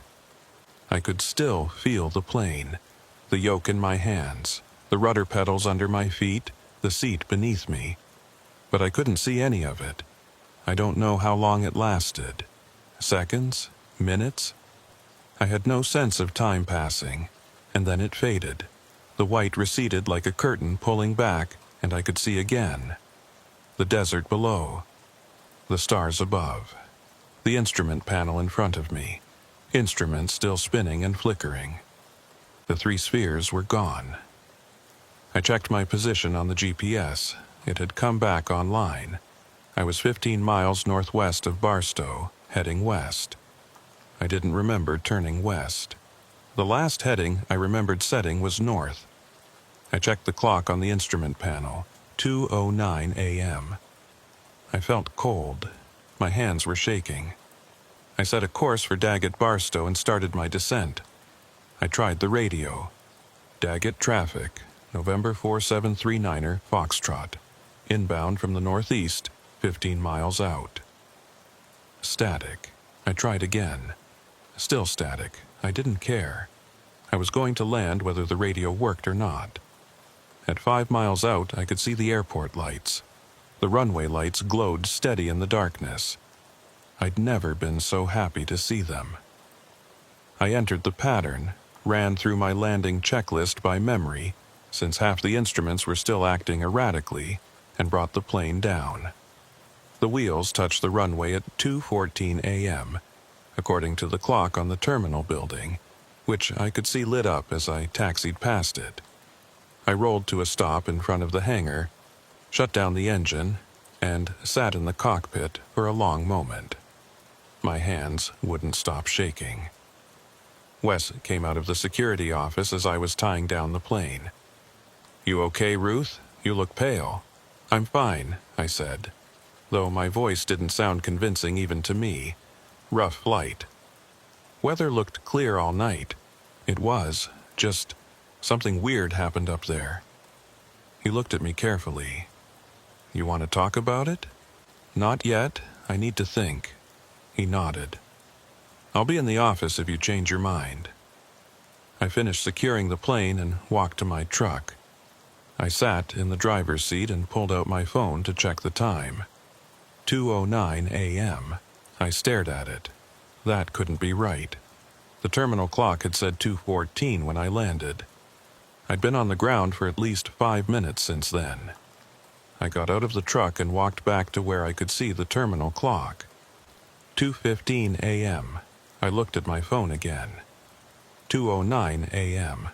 The seconds weren't ticking. The time on my phone was frozen at 2:09 and 43 seconds. I held the power button and restarted the phone. When it came back on, the time updated. 2:16 a.m. I stood there in the cold desert night, trying to make sense of what I was seeing. My phone had been stuck. Frozen at 2:09. The exact time the GPS had shown when the white light faded and I could see again. I walked back to the security office. Wes was at his desk reviewing the camera feeds. "Wes," I said, "can I ask you something?" "Sure." "What time did I land?" He checked his watch. "About 10 minutes ago, so 2:14, maybe 2:15. "Did you see me come in on the cameras?" "Yeah. I watched you on final approach. Why?" "Can you show me?" He looked puzzled, but pulled up the recording. He scrolled back to 2:10 a.m. and hit play. The camera showed the runway, empty and dark. Then, at 2:13 a.m., according to the timestamp, my plane appeared on final approach, landed, and taxied to the hangar. "That's you," Wes said. "Rewind it," I said. "Go back further." He rewound to 2:00 a.m. and played it forward. At 2:09 a.m., my plane appeared on the screen. I was landing. Coming in on final approach, wheels touching down, exactly like the later footage, but this time my landing lights were on. In the 2:13 footage, my landing lights had been off. "Wait," Wes said. "What the hell?" He rewound and played it again. At 2:09, my plane landed with lights on. At 2:13, my plane landed again with lights off. 2 landings, 4 minutes apart. Same plane, same approach, different lighting configuration. "That's impossible," Wes said quietly. "I know." "Did you do a go-around? Did you abort the first landing and circle back?" "No, I landed once, at 2:14. I was only in the pattern once." He stared at the screen. "Then what am I looking at?" "I don't know." We watched both clips several times. There was no doubt. The plane appeared twice, landing twice in the same way, 4 minutes apart. In the first clip, at 2:09, the runway was dark except for the runway lights and my landing lights. In the second clip, at 2:13, the runway was brighter. Not from my lights, which were off. The whole area looked brighter. like there was an additional light source somewhere off camera. "Ruth," Wes said carefully, "what happened up there tonight?" I told him. The compass drift, the radio static, the sphere of light, the three spheres pulsing, the instruments failing, the white light, and waking up 15 miles from where I'd last remembered being, with my clock showing 2:09. He listened without interrupting. When I finished, he sat back in his chair and rubbed his face. "I've heard stories," he said, "from other pilots, military guys I served with. They talked about lights that followed them, instruments going crazy, lost time. I never knew whether to believe them. Do you believe me?" He looked at the monitor showing 2 landings of the same plane. "Yeah, I believe you." I didn't sleep that night. I drove home as the sun was rising, my mind replaying everything over and over. The sphere splitting into 3. The white light. The frozen clock. The double landing. I lived in a small apartment in Victorville, about 20 minutes from the airport. When I got home, I didn't bother trying to sleep. I sat at my kitchen table with a notebook and wrote down everything I could remember. Every detail. The time the compass started drifting, the exact position of the sphere when it first appeared, the sensation of the vibration in my chest, the color of the white light, not bright white like a camera flash, but softer, almost warm. I filled 6 pages with notes. Then I made coffee and sat by the window, watching the sun climb over the desert hills, trying to process what had happened. Around 9 a.m., my phone rang. It was my supervisor at the weather service. "Ruth, I got your data upload from last night, but there's something strange." "What's that?" "The timestamps don't match the flight duration. According to the data, you were airborne for 2 hours and 15 minutes, but the recording shows data for only 1 hour and 58 minutes. There's a 17-minute gap with no readings." I felt my stomach tighten. "What time does the gap occur?" "Starting at 12:52 a.m. The data just stops, then it picks up again at 1:09. The exact window when I'd encountered the spheres and the white light. "I had some instrument issues," I said carefully. "Electrical problems. I'm getting the plane checked out today." "Okay, as long as everything's safe. The data we got is good quality, so we're fine for this run, but let me know what the mechanic says." "Will do." I hung up and stared at my notes. 17 minutes of missing data. 17 minutes when my instruments had failed and I'd been surrounded by white light. Except it hadn't felt like 17 minutes, it had felt like maybe 30 seconds at most. I called in sick to work the next day. I couldn't face getting in a plane, not yet. Around noon, Wes called me. "I've been reviewing the overnight footage," he said. "All the cameras. You need to see this." I drove back to the airport. Wes had his office set up with multiple screens showing different camera angles from around the airport. "Watch this," he said, pulling up footage from the perimeter camera that covered the approach path. At 2:09 a.m., my plane appeared in the sky, descending toward the runway. But before it reached the runway, there was something else in the frame. A light, high above the airport. A sphere of white light, almost exactly like what I'd seen during the flight. It appeared at 2:08 a.m. and hovered motionless for about 90 seconds. During that time, my plane appeared beneath it, coming in for landing. The sphere stayed above and behind my plane, following my approach. As my plane touched down in the first landing, the sphere brightened intensely for about 3 seconds. The camera's auto exposure struggled, dimming the whole image to compensate for the brightness. Then the sphere vanished. And at 2:13 a.m., my plane appeared again, landing for the second time. But this time there was no sphere visible. "It was here," Wes said. "Whatever you saw up there followed you down." "Why don't I remember landing twice?" "I don't know. But look at this." He pulled up another angle, this one from inside the hangar looking out toward the apron.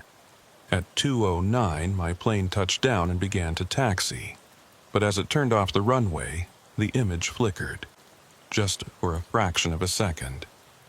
And when the flicker cleared, the plane was gone.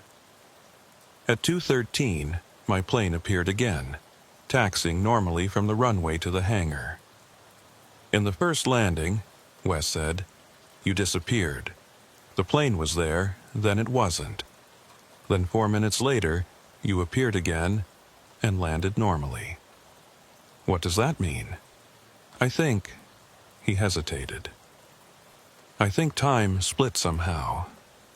There are two versions of your landing on these cameras, 4 minutes apart. In one version, something happened that made you vanish. In the other version, you completed the landing normally. That's insane. I know. But I'm looking at the footage, it's right here. I watched the clips again and again. He was right. The evidence was clear. 2 landings, a sphere of light, a flicker and disappearance, then a reappearance and normal conclusion. We spent the next hour going through every camera angle, every frame. The pattern held. At 2:09, I landed with lights on, the sphere present, and then vanished during taxi. At 2:13, I landed again with lights off, no sphere visible, and taxied normally to the hangar. We need to report this, I said. To who? The FAA. What are we going to say? That you landed twice and time got weird? He had a point. What about the military? I suggested. Edwards Air Force Base is close. They track airspace. They might have seen something. Wes looked uncomfortable. I can make some calls. Old contacts. But Ruth, if you report this officially, you're going to get flagged. Pilots who report seeing UFOs, they get grounded. Psych evaluations. Their careers get damaged. I know. But this happened. It's real. These cameras show it's real. The cameras show something. Whether anyone will believe what they show is another question. He was right, and I knew it. But I couldn't just pretend this hadn't happened. Let me think about it, I said. Can you make copies of this footage? Multiple copies. Already done. I've got 3 backup drives. One for me, one for you, one stored off-site. Thank you, Wes. Ruth, I believe you. I'm seeing the same things you're seeing. We're in this together now. I spent the next 3 days researching. I found online forums where pilots discussed unusual encounters, stories similar to mine, lights following aircraft, instruments failing, time discrepancies. One story caught my attention.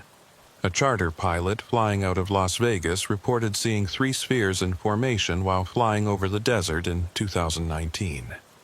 His GPS showed him in 2 different locations simultaneously. When he landed, his flight log showed a duration that didn't match the actual time that had passed. He reported it to the FAA. They investigated, found no evidence of malfunction, and suggested he take time off for stress-related reasons. He never flew commercially again. Another pilot, a woman who flew fire patrol in Northern California, described a white light that engulfed her plane during a night flight. She lost 20 minutes. Her plane's clock, her watch, and her phone all showed different times when she landed. She told her employer. They quietly retired her on medical grounds. The pattern was clear. Report it, get sidelined, stay quiet, carry it alone. But then I found something different. A private message board for pilots who'd had encounters and wanted to share information without risking their careers. It was invitation only, carefully moderated, completely anonymous. I requested access and was vetted by a moderator who asked me detailed questions about my experience. 2 days later, I was admitted. The board had over 200 members. Pilots from all over the country. Commercial, private, military, retired. all with stories of encounters they couldn't explain. I posted my story, including the details about the double landing on camera. Within hours, I had responses. A former Navy pilot told me about an encounter he'd had in 2003 over the Pacific. His jet's instruments had failed. He'd lost radio contact, and when he regained control, he found himself 50 miles from where he'd been, with no memory of flying that distance. A cargo pilot described landing at a small airport in Nevada and finding, when he checked security footage the next day, that his plane had appeared on the runway before he'd even radioed his approach. Like the footage had recorded him landing before he actually landed. A woman who flew medical transport told me about a night flight where she'd seen her own plane, from the outside, flying beside her. A perfect duplicate, lights and all, maintaining formation for nearly a minute before vanishing. Time anomalies, spatial displacements, duplications. The reports were consistent and disturbing, and many of them occurred over the desert southwest, over the same areas I flew. One pilot, using the handle Desert Rat 7, sent me a private message. I fly out of Barstow too, same routes you do. I've had 3 encounters in the past 2 years. We should talk. I agreed to meet him. We set a time and place, a diner in Hesperia, neutral ground, public but quiet. His real name was Marcus Delgado. He was in his early 40s, a former Air Force transport pilot who now did contract work like I did. We sat in a corner booth with coffee and talked for 3 hours. The first time it happened, he said, I thought I was losing my mind. I was flying a standard route, night observation like you do. I saw a light following me. Single sphere, white, exactly like you described. It paced me for about 10 minutes, then it did something I'll never forget. It moved ahead of me, stopped, and then I flew through it. Through it. Through it. Like flying through a cloud, except there was no cloud. Just this envelope of white light. And when I came out the other side, my GPS said I was 15 miles south of where I'd been. But I hadn't turned. I hadn't changed course. The landscape below didn't match my flight path. Did you report it? Hell no. I'd seen what happened to pilots who reported this stuff, but I started documenting. Every flight, I carry multiple recording devices now. Cameras, voice recorders, backup GPS units, and I've captured some incredible footage. Can I see it? He pulled out a tablet and showed me. Video of a sphere pacing his plane. Audio of his instruments going haywire. GPS tracks showing impossible jumps in position. This is exactly what happened to me, I said. I know. That's why I wanted to meet you. Because I think there's a pattern. These encounters are concentrated in specific areas, specific flight paths, and I think if we map them, we might understand what's happening. He pulled up a map on his tablet. It showed the Mojave Desert with dozens of red pins marking locations. These are documented encounters from the past 5 years, he said. Just the ones I know about from pilots I trust. Look at the concentration. The pins clustered in specific areas, near Barstow, near Edwards Air Force Base, along the route to Death Valley, in the airspace over the Mojave National Preserve. It's not random, he said. Whatever these things are, they favor certain locations, and those locations correspond to areas with unusual geological features. Fault lines, magnetic anomalies, underground mineral deposits. Why would that matter? I don't know, but it's a data point, and data is what we need. He told me about other pilots in the network. A woman in Arizona who'd had similar experiences. A man in New Mexico who'd been documenting encounters for a decade. A retired military pilot in Nevada who claimed to have physical evidence, samples of material left behind after an encounter. There's a whole community of us, Marcus said. We share information. We compare notes. We try to piece together what's happening, because the official channels aren't interested, or they are interested but they're not sharing what they know. Have you tried contacting researchers, scientists? A few. Most won't touch it. Too controversial, too risky for their careers. But there are some exceptions. Independent researchers, private groups. I can connect you with one if you're interested. I am. On the 4th day, Wes called me again. I talked to a guy I know. Retired Air Force intelligence. He works as a civilian contractor now, doing aerospace research. He's interested in talking to you. No official channels, just a conversation. What's his name? Garrett Mills. He's based in Palmdale. He said he can meet tomorrow if you're willing. I agreed. I met Garrett Mills at a coffee shop in Palmdale. He was in his early 60s, lean and sharp-eyed, with the kind of focused attention that made you feel like he was cataloging every detail. We sat in a corner booth. He didn't waste time on small talk. Wes told me what happened, he said. The spheres, the white light, the time anomaly, the camera footage. I'd like to hear it directly from you. I told him everything. He took notes in a small leather notebook, asking occasional clarifying questions. When I finished, he sat back and studied me for a moment. Do you know how many reports like yours I've reviewed over the past 30 years? He asked. No, hundreds. Maybe over 1,000. Most of them are vague. Lights in the sky, strange readings, things that could be explained a dozen different ways. But a small percentage, maybe 5%, are like yours. Detailed, corroborated by instrumentation or other witnesses, and involving specific time distortions.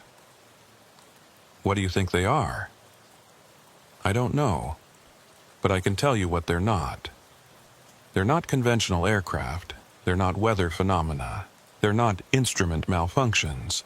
Whatever they are, they're real, they're intelligently controlled, and they have an effect on time itself. That's impossible. Not impossible, just beyond our current understanding of physics. Time isn't as fixed as we think it is. Einstein proved that. Time dilates with gravity and velocity. What you experienced might be an extreme example of time dilation, or it might be something else entirely. Why would something do that? Why mess with time around my plane? Good question. One theory is that whatever these things are, they exist in a different temporal frame than we do. When they interact with our reality, time distorts. Like dropping a stone into water. The ripples spread out from the point of impact. So I was the water. In a sense, yes.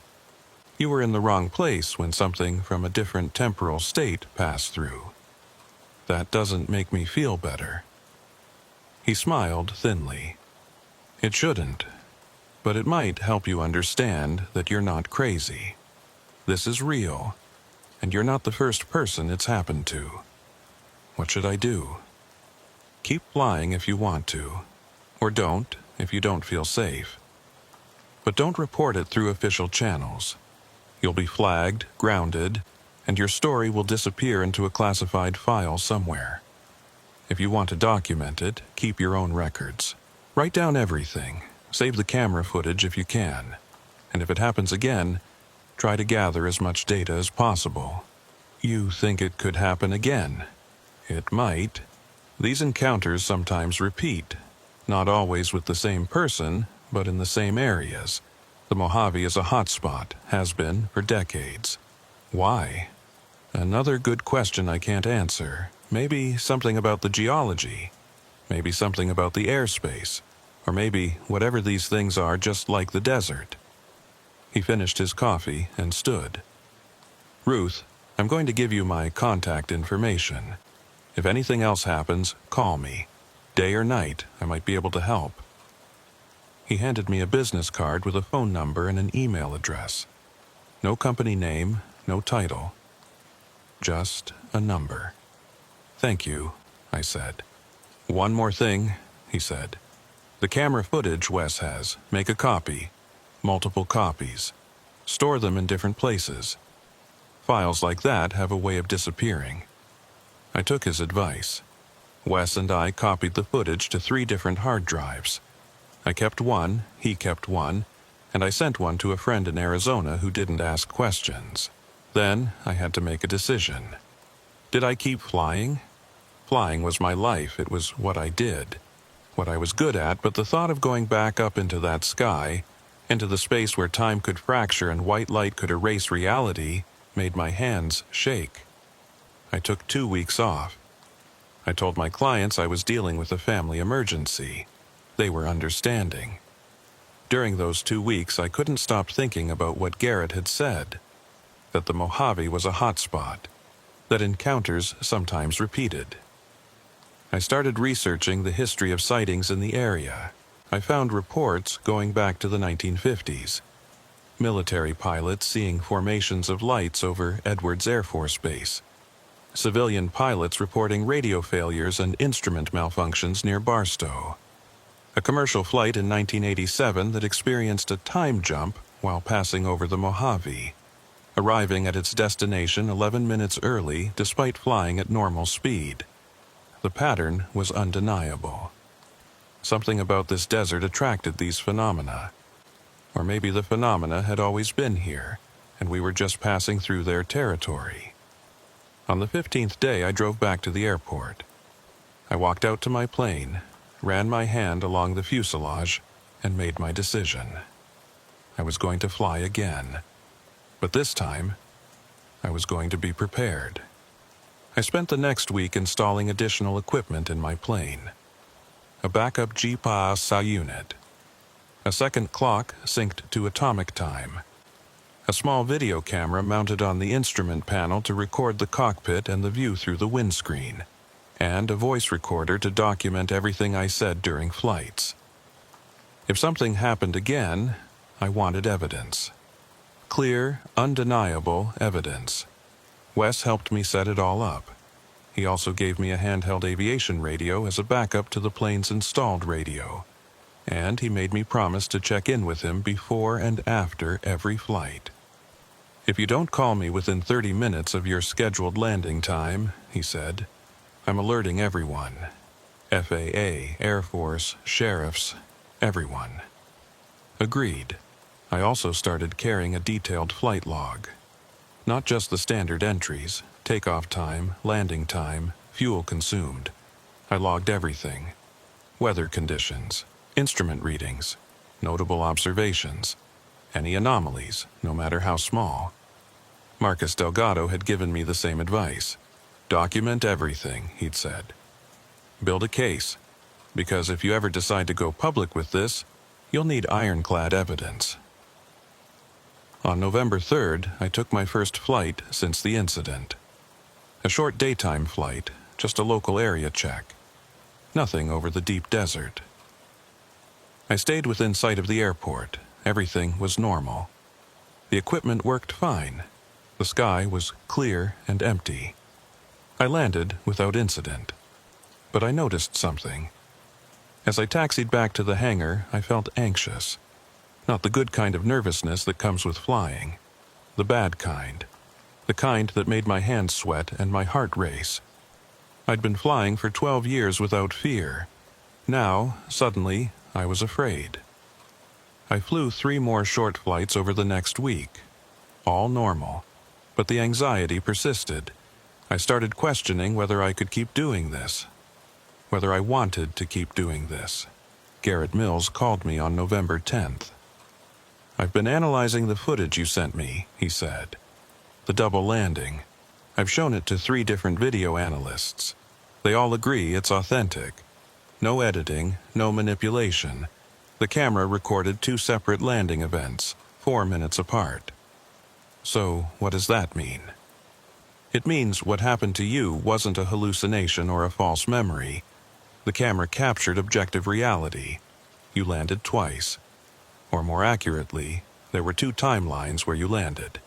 And the camera somehow recorded both. How is that possible? There are theories in physics. Quantum mechanics suggests multiple timelines could exist simultaneously.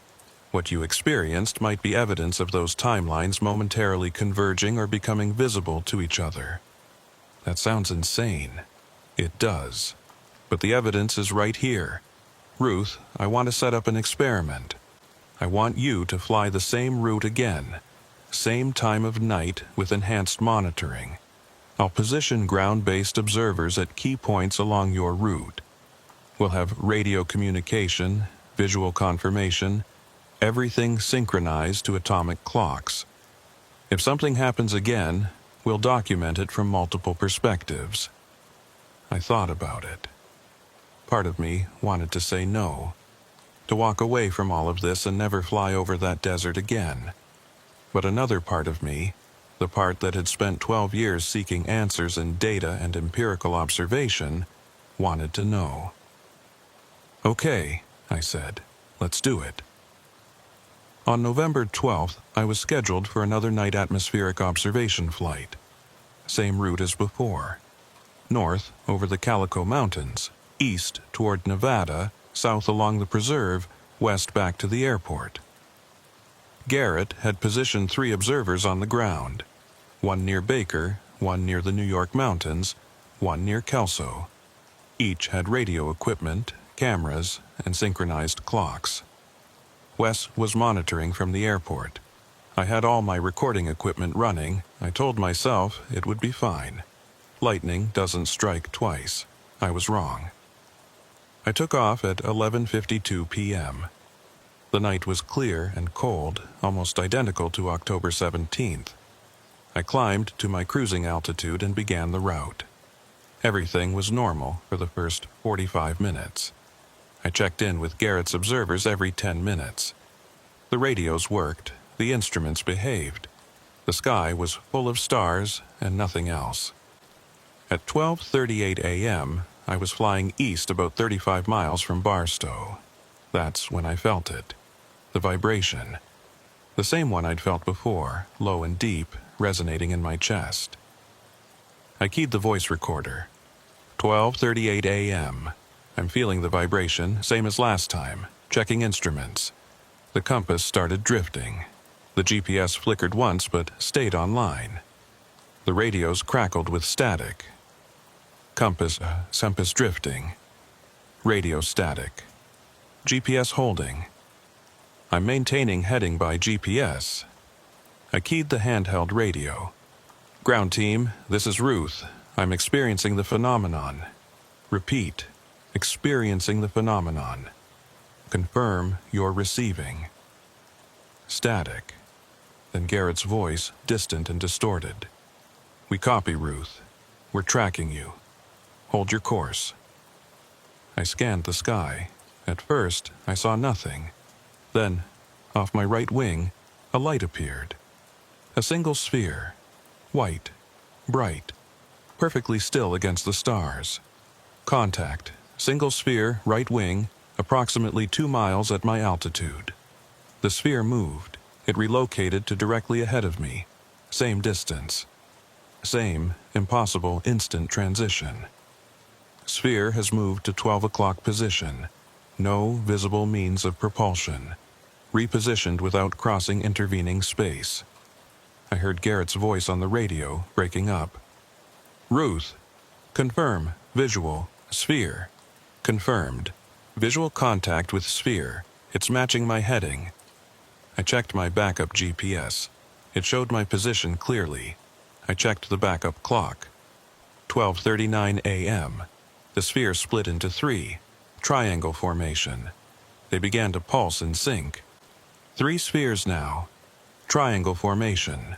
Pulsing in synchronization. I'm experiencing strong vibration in chest. Instruments beginning to fail. The altimeter started spinning. The airspeed indicator jumped erratically. The compass was rotating freely. But I was ready this time. I focused on the backup instruments. The backup GPS stayed stable. The backup clock kept ticking. I kept the plane level by watching the horizon. I maintained my heading by following the GPS course line. The 3 spheres pulsed faster. The vibration grew stronger. I could feel it in my teeth now, in my bones. Vibration intensifying. Spheres pulsing at increased rate. I'm maintaining control using backup systems. And then, just like before, everything went white. But this time, I was ready. I kept my eyes on the backup GPS. I watched the screen as the white light filled the cockpit. The GPS showed me moving. Not forward along my flight path. Sideways. East. Fast. The position numbers changed rapidly. I was being displaced, moving east at impossible speed while maintaining altitude. I read the coordinates into the voice recorder watching the GPS screen, my voice surprisingly steady. Position changing rapidly, moving east. Velocity, I can't calculate it, it's too fast. Current coordinates. I read them off as they scrolled. 10 miles, 20 miles, 30 miles, 40 miles. Then the white light faded. I could see again, the desert below, the stars above. But the landscape was wrong. I was over mountains. Rugged, steep mountains I didn't recognize. According to my GPS, I was 42 miles east of my last position. I'd covered that distance in what the backup clock told me was approximately 90 seconds. 42 miles in 90 seconds. That's over 1,600 miles per hour. Impossible for a Cessna 172 that cruises at 185 knots. The 3 spheres were gone. I checked the backup clock. 12:41 a.m. 2 minutes since the spheres appeared, but I'd traveled 42 miles. 12:41. White light has cleared. I've been displaced 42 miles east of my previous position. Time elapsed appears to be approximately 2 minutes. I'm over unfamiliar terrain, attempting to identify position. I tried the handheld radio. "Ground team, this is Ruth. Do you copy?" Static. Then, faintly, Garrett's voice. "Ruth. We lost tracking. Position. I'm displaced. 42 miles east of last known position. Over the New York mountains. All primary instruments failed. Using backup systems. I'm turning west, returning to base. Copy. Return. Monitor." I checked the GPS coordinates. I was over the New York mountains, near the California-Nevada border. Way off course. Way beyond where I should have been. The radios were still dead, except for occasional bursts from the handheld. Just static otherwise. I turned west, back toward the airport. I was going home. As I turned, I saw something that made my blood run cold. Below me, on the desert floor, there was a perfect circle, maybe half a mile across. The ground inside the circle glowed faintly, a soft blue luminescence that shouldn't exist. I descended for a better look, reading coordinates into the voice recorder. At 6,000 feet, I could see the circle clearly.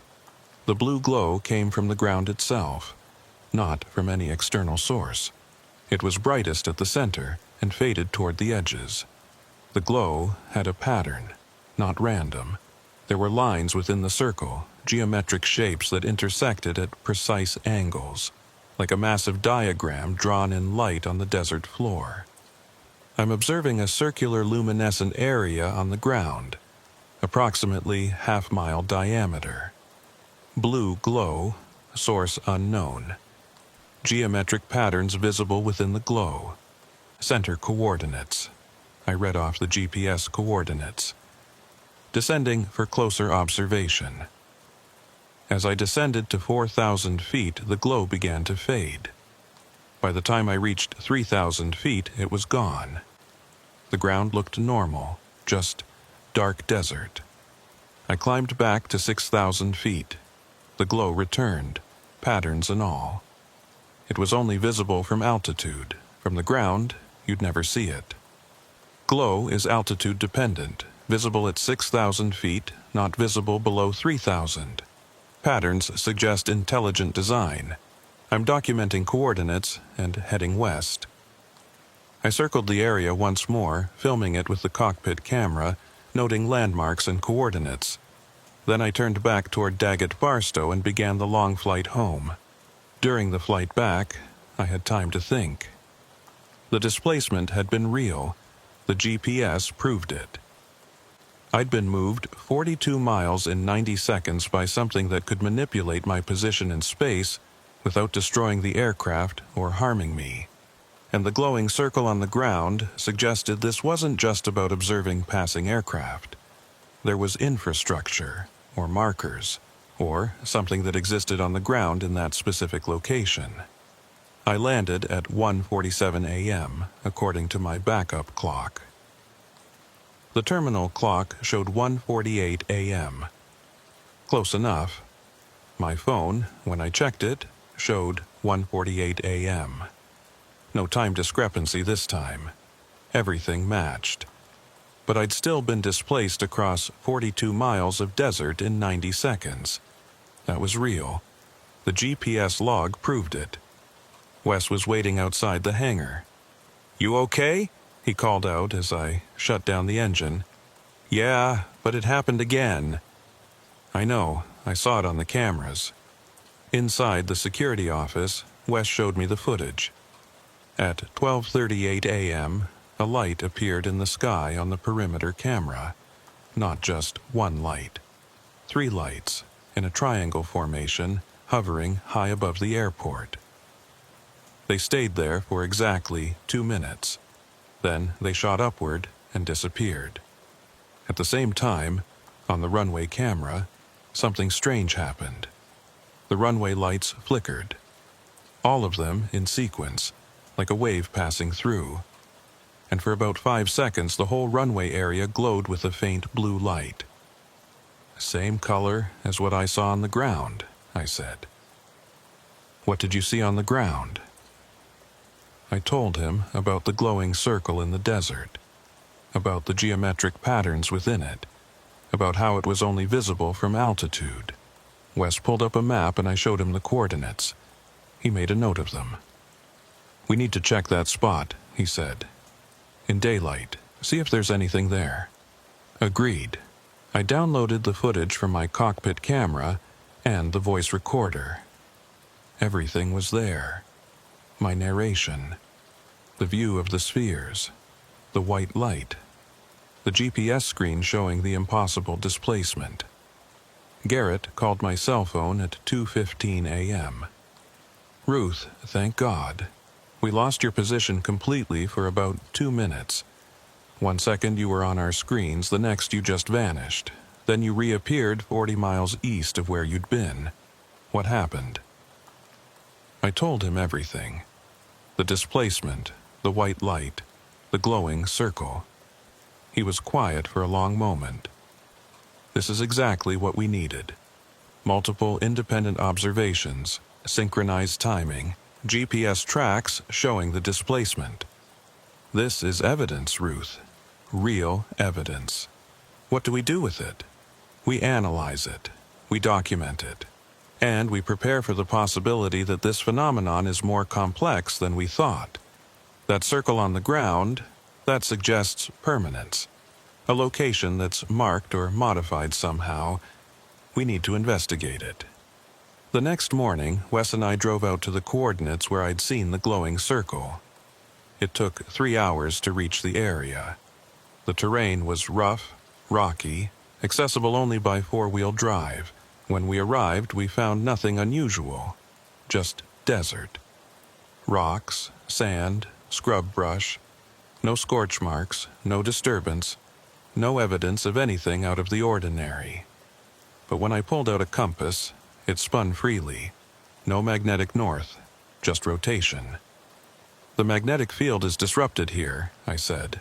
Wes pulled out his phone. "No signal, even though we're on high ground and should have line of sight to cell towers." We walked the area for an hour. The compass remained useless throughout a circular area about half a mile across, exactly the size of the glowing circle I'd seen from the air. We collected soil samples from different points within the circle and from outside it for comparison. We took photos. We marked the location precisely with GPS coordinates from multiple devices. As we were leaving, I noticed something. A set of tire tracks leading into the area. Recent, maybe a few days old. They led to the center of the circle and then stopped. No returning tracks, just tracks going in. "Someone else has been here," I said. Wes examined the tracks. "Four-wheel drive vehicle, heavy, maybe a truck or SUV. But yeah, they came in and didn't leave, at least not the same way." We followed the tracks on foot. They led to a flat area near the center of the circle. The tracks ended at a patch of ground that looked slightly disturbed, like something had been dragged across it. The soil was darker here, almost scorched looking. No vehicle, no debris, just the tracks leading to nowhere and the disturbed ground. I knelt down and touched the dark soil. It felt different. Not hot, but charged somehow, like it held static electricity. "This is getting stranger," Wes said quietly. We collected samples from the dark patch and marked the exact location. Then we left the area and drove back to Barstow. On the way, I called Garrett Mills and told him about what we'd found. The magnetic disruption, the missing vehicle tracks, the dark soil. "I want to test those samples," he said. "Can you get them to me?" "Yes." "Good, Ruth. You're documenting something important. Keep doing what you're doing. But be careful. If this phenomenon is escalating, there's no telling what might happen next." Over the next 2 months, I flew 8 more observation flights. 3 of them were completely normal. 5 of them involved encounters. The pattern became clear. The spheres appeared when I was flying at night over the deep desert, specifically over areas with high magnetic anomalies. They would observe me for a period, sometimes just watching, sometimes pulsing, sometimes creating the white light and displacing me spatially. Each time, I documented everything. I recorded coordinates, times, instrument readings, visual observations. The backup systems I'd installed proved invaluable. Even when primary instruments failed, I had redundant data. Garrett analyzed the data and confirmed what I suspected. The areas where encounters occurred corresponded to known geomagnetic anomalies. Something about those locations attracted or enabled the phenomena. The soil samples from the glowing circle showed elevated levels of magnetite and unusual crystalline structures that Garrett said he'd never seen in natural desert soil. "It's like the ground has been altered," he told me over the phone. "Restructured at a molecular level by exposure to intense electromagnetic fields. From the spheres. Probably. Whatever they are, they're generating fields powerful enough to rearrange matter. The patterns you saw in the glow, those geometric shapes, might be residual effects of whatever process is happening there." In December, I had 2 encounters in 1 week. Both followed the same pattern. Spheres appear, instruments fail, displacement occurs, glowing circle visible from altitude. The displacements were getting longer. First 42 miles, then 63 miles, then on the second encounter that week, 87 miles. I was being moved across vast distances in seconds. My body should have been torn apart by the acceleration. But I felt nothing. No G-forces, no discomfort. Just the vibration in my chest, and then the white light. On Christmas Eve, I flew a scheduled observation run. I was alone in the sky, the desert below lit faintly by starlight. I thought about my family gathered in Victorville, probably wondering why I was working on Christmas Eve. The truth was, I needed to fly. I needed to understand. The phenomenon had become the center of my life. At 1:15 a.m. on Christmas Day, the spheres appeared again. 3 of them, triangle formation, pulsing in sync. But this time they did something different. They descended. All 3 of them came down to my altitude and surrounded my plane. 1 ahead, 1 behind, 1 above. They held formation with me for 5 minutes, matching my speed and heading exactly. I could see them clearly through the cockpit windows. Perfectly spherical. glowing with internal light. No visible seams, no propulsion system, no sound. I narrated everything into the voice recorder, my voice steady despite my racing heart. 3 spheres in close formation. Distance approximately 50 feet from aircraft. Maintaining perfect position match, no visible means of propulsion, no sound. Internal glow suggests power source within the structures. I tried the radio, dead except for static. I watched the sphere ahead of me. It was close enough that I could see texture on its surface. Not smooth like I'd thought. There were patterns, intricate geometric designs that shifted and flowed like liquid, constantly changing but always maintaining perfect symmetry. The sphere above me lowered slightly, coming alongside my cockpit. I looked up at it through the side window. It was perhaps 30 feet away, close enough that I could see my plane's navigation lights reflecting off its surface. And then I saw something that made me catch my breath. Inside the sphere, shadows. Not solid forms, but movement, like shapes shifting within the glow. I couldn't make out details, but there was definitely something inside. The spheres were occupied. I documented this observation, trying to keep my voice professional. Observing movement within the sphere structure, unable to determine exact nature. Suggests internal components or occupants. For 5 minutes, we flew together. 4 aircraft in perfect formation. Me and my small single-engine plane, and 3 spheres of unknown origin surrounding me. It felt like an inspection, or an escort, or maybe a greeting. Then, without warning, all 3 spheres shot straight up. They climbed at impossible speed, becoming points of light, then stars, then nothing. I was alone in the sky again. But this time, I wasn't displaced. I didn't lose time. They just flew with me and then left. My GPS showed I was exactly where I should be. My clock showed the correct time.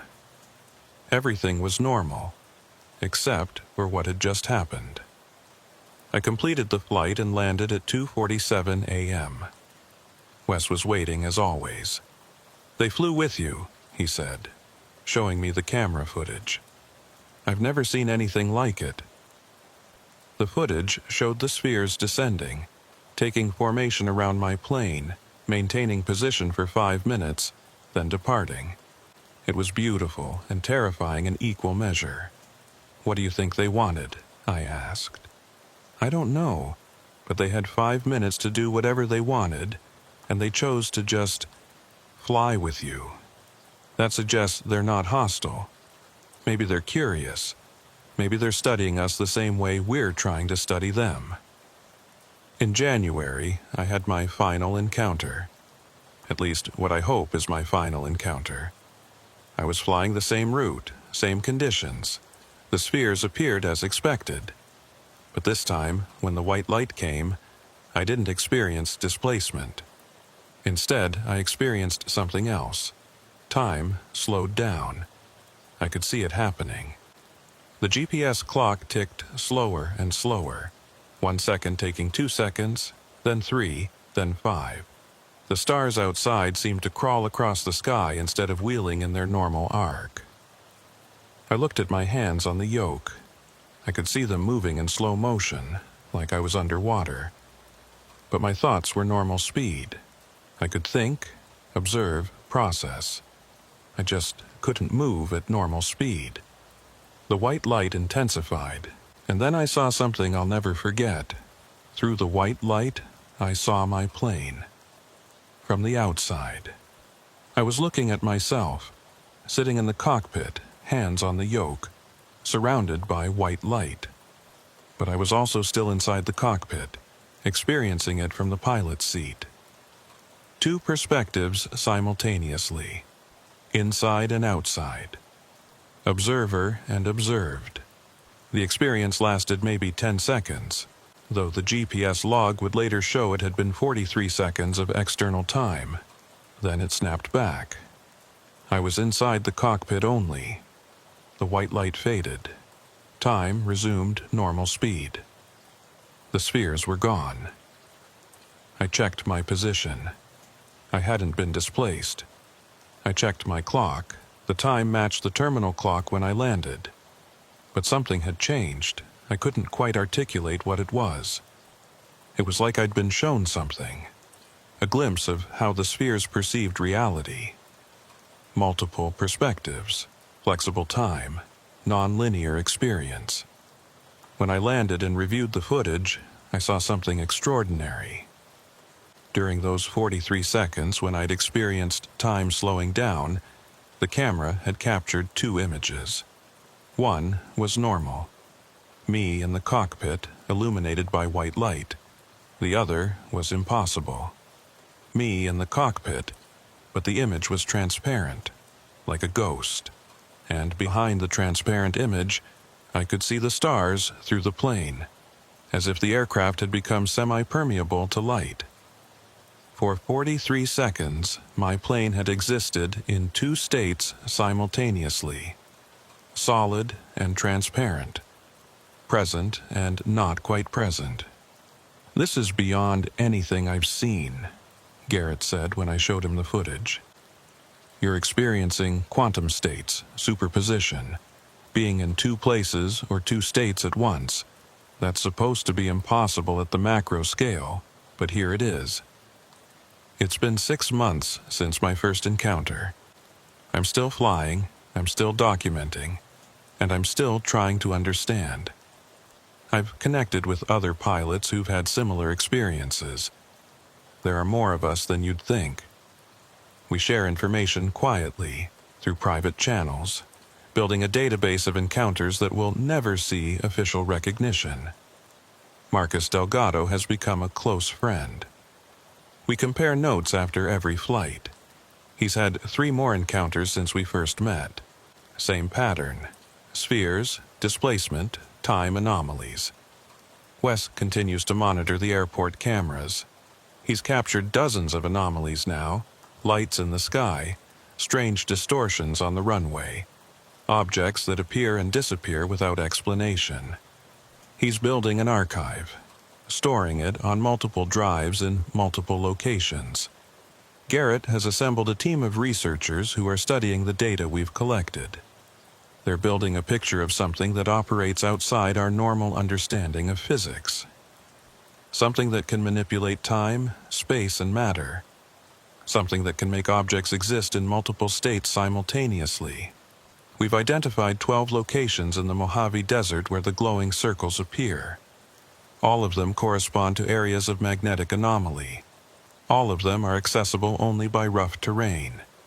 And all of them show the same evidence: altered soil, missing time for visitors, vehicle tracks that lead in but don't lead out. We don't know what the circles are. Markers? Landing sites? Dimensional apertures? The evidence suggests they're permanent installations, but we can't determine who created them or why. The spheres themselves remain a mystery. They appear to be intelligently controlled. They respond to the presence of aircraft. They can displace objects across vast distances without apparent acceleration. They can slow time or fracture it into multiple streams. And they're occupied. I saw shadows moving inside them. Other pilots have reported the same thing. We're not dealing with drones or probes. We're dealing with craft that contain something. I don't know what the spheres are. I don't know where they come from or what they want, but I know they're real. I know they're here in the desert sky, watching and interacting with us. And I know that time isn't as solid as we think it is. I've experienced it fracture. I've watched myself land twice, 4 minutes apart. I've been displaced 87 miles in less than a minute. I've seen my own plane from outside while simultaneously being inside it. I've watched time slow down while my thoughts continued at normal speed. The Mojave Desert holds secrets. Secrets that manifest in white light and synchronized pulses. Secrets that leave traces in the soil and distortions in time itself. Secrets that involve beings or intelligences that understand physics in ways we don't. I'm a pilot. I fly through those secrets several times a month, and each time I learn a little more about just how strange our reality can be. But there's something else I've learned, something important. These encounters aren't random. They're not accidents. The spheres choose when to appear and who to interact with. They could have destroyed my plane dozens of times. They could have displaced me into a mountain or dropped me into the Pacific Ocean. But they haven't. They've been careful, almost gentle. They surround my plane and fly in formation. They displace me, but always to safe locations. They slow time, but never enough to cause harm. It's like they're teaching me, showing me what's possible, demonstrating that reality is more flexible than we believe. And maybe that's the point. Maybe these encounters aren't threats. Maybe they're lessons. If you fly at night over the desert, pay attention to your instruments. Watch for lights that move in ways nothing human-made can move. And if time starts to slip, if you find yourself somewhere you shouldn't be, don't panic. Document it. Remember it. Tell someone you trust. Because you're not imagining it. It's real. I know. I've been there. And I carry the proof in my flight logs, my camera footage, my GPS tracks showing impossible displacements, and my memories of white light that erased the world and brought me back changed. The spheres are still out there. They're watching. They're waiting. And they're teaching those of us willing to learn. I landed twice on the same runway, 4 minutes apart. I've seen myself from outside myself. I've traveled 87 miles in under a minute, and I'm still trying to understand what it means. But I'm not afraid anymore. I'm curious, I'm documenting, I'm learning. Because the sky over the Mojave Desert holds answers, and I'm going to keep flying until I find them.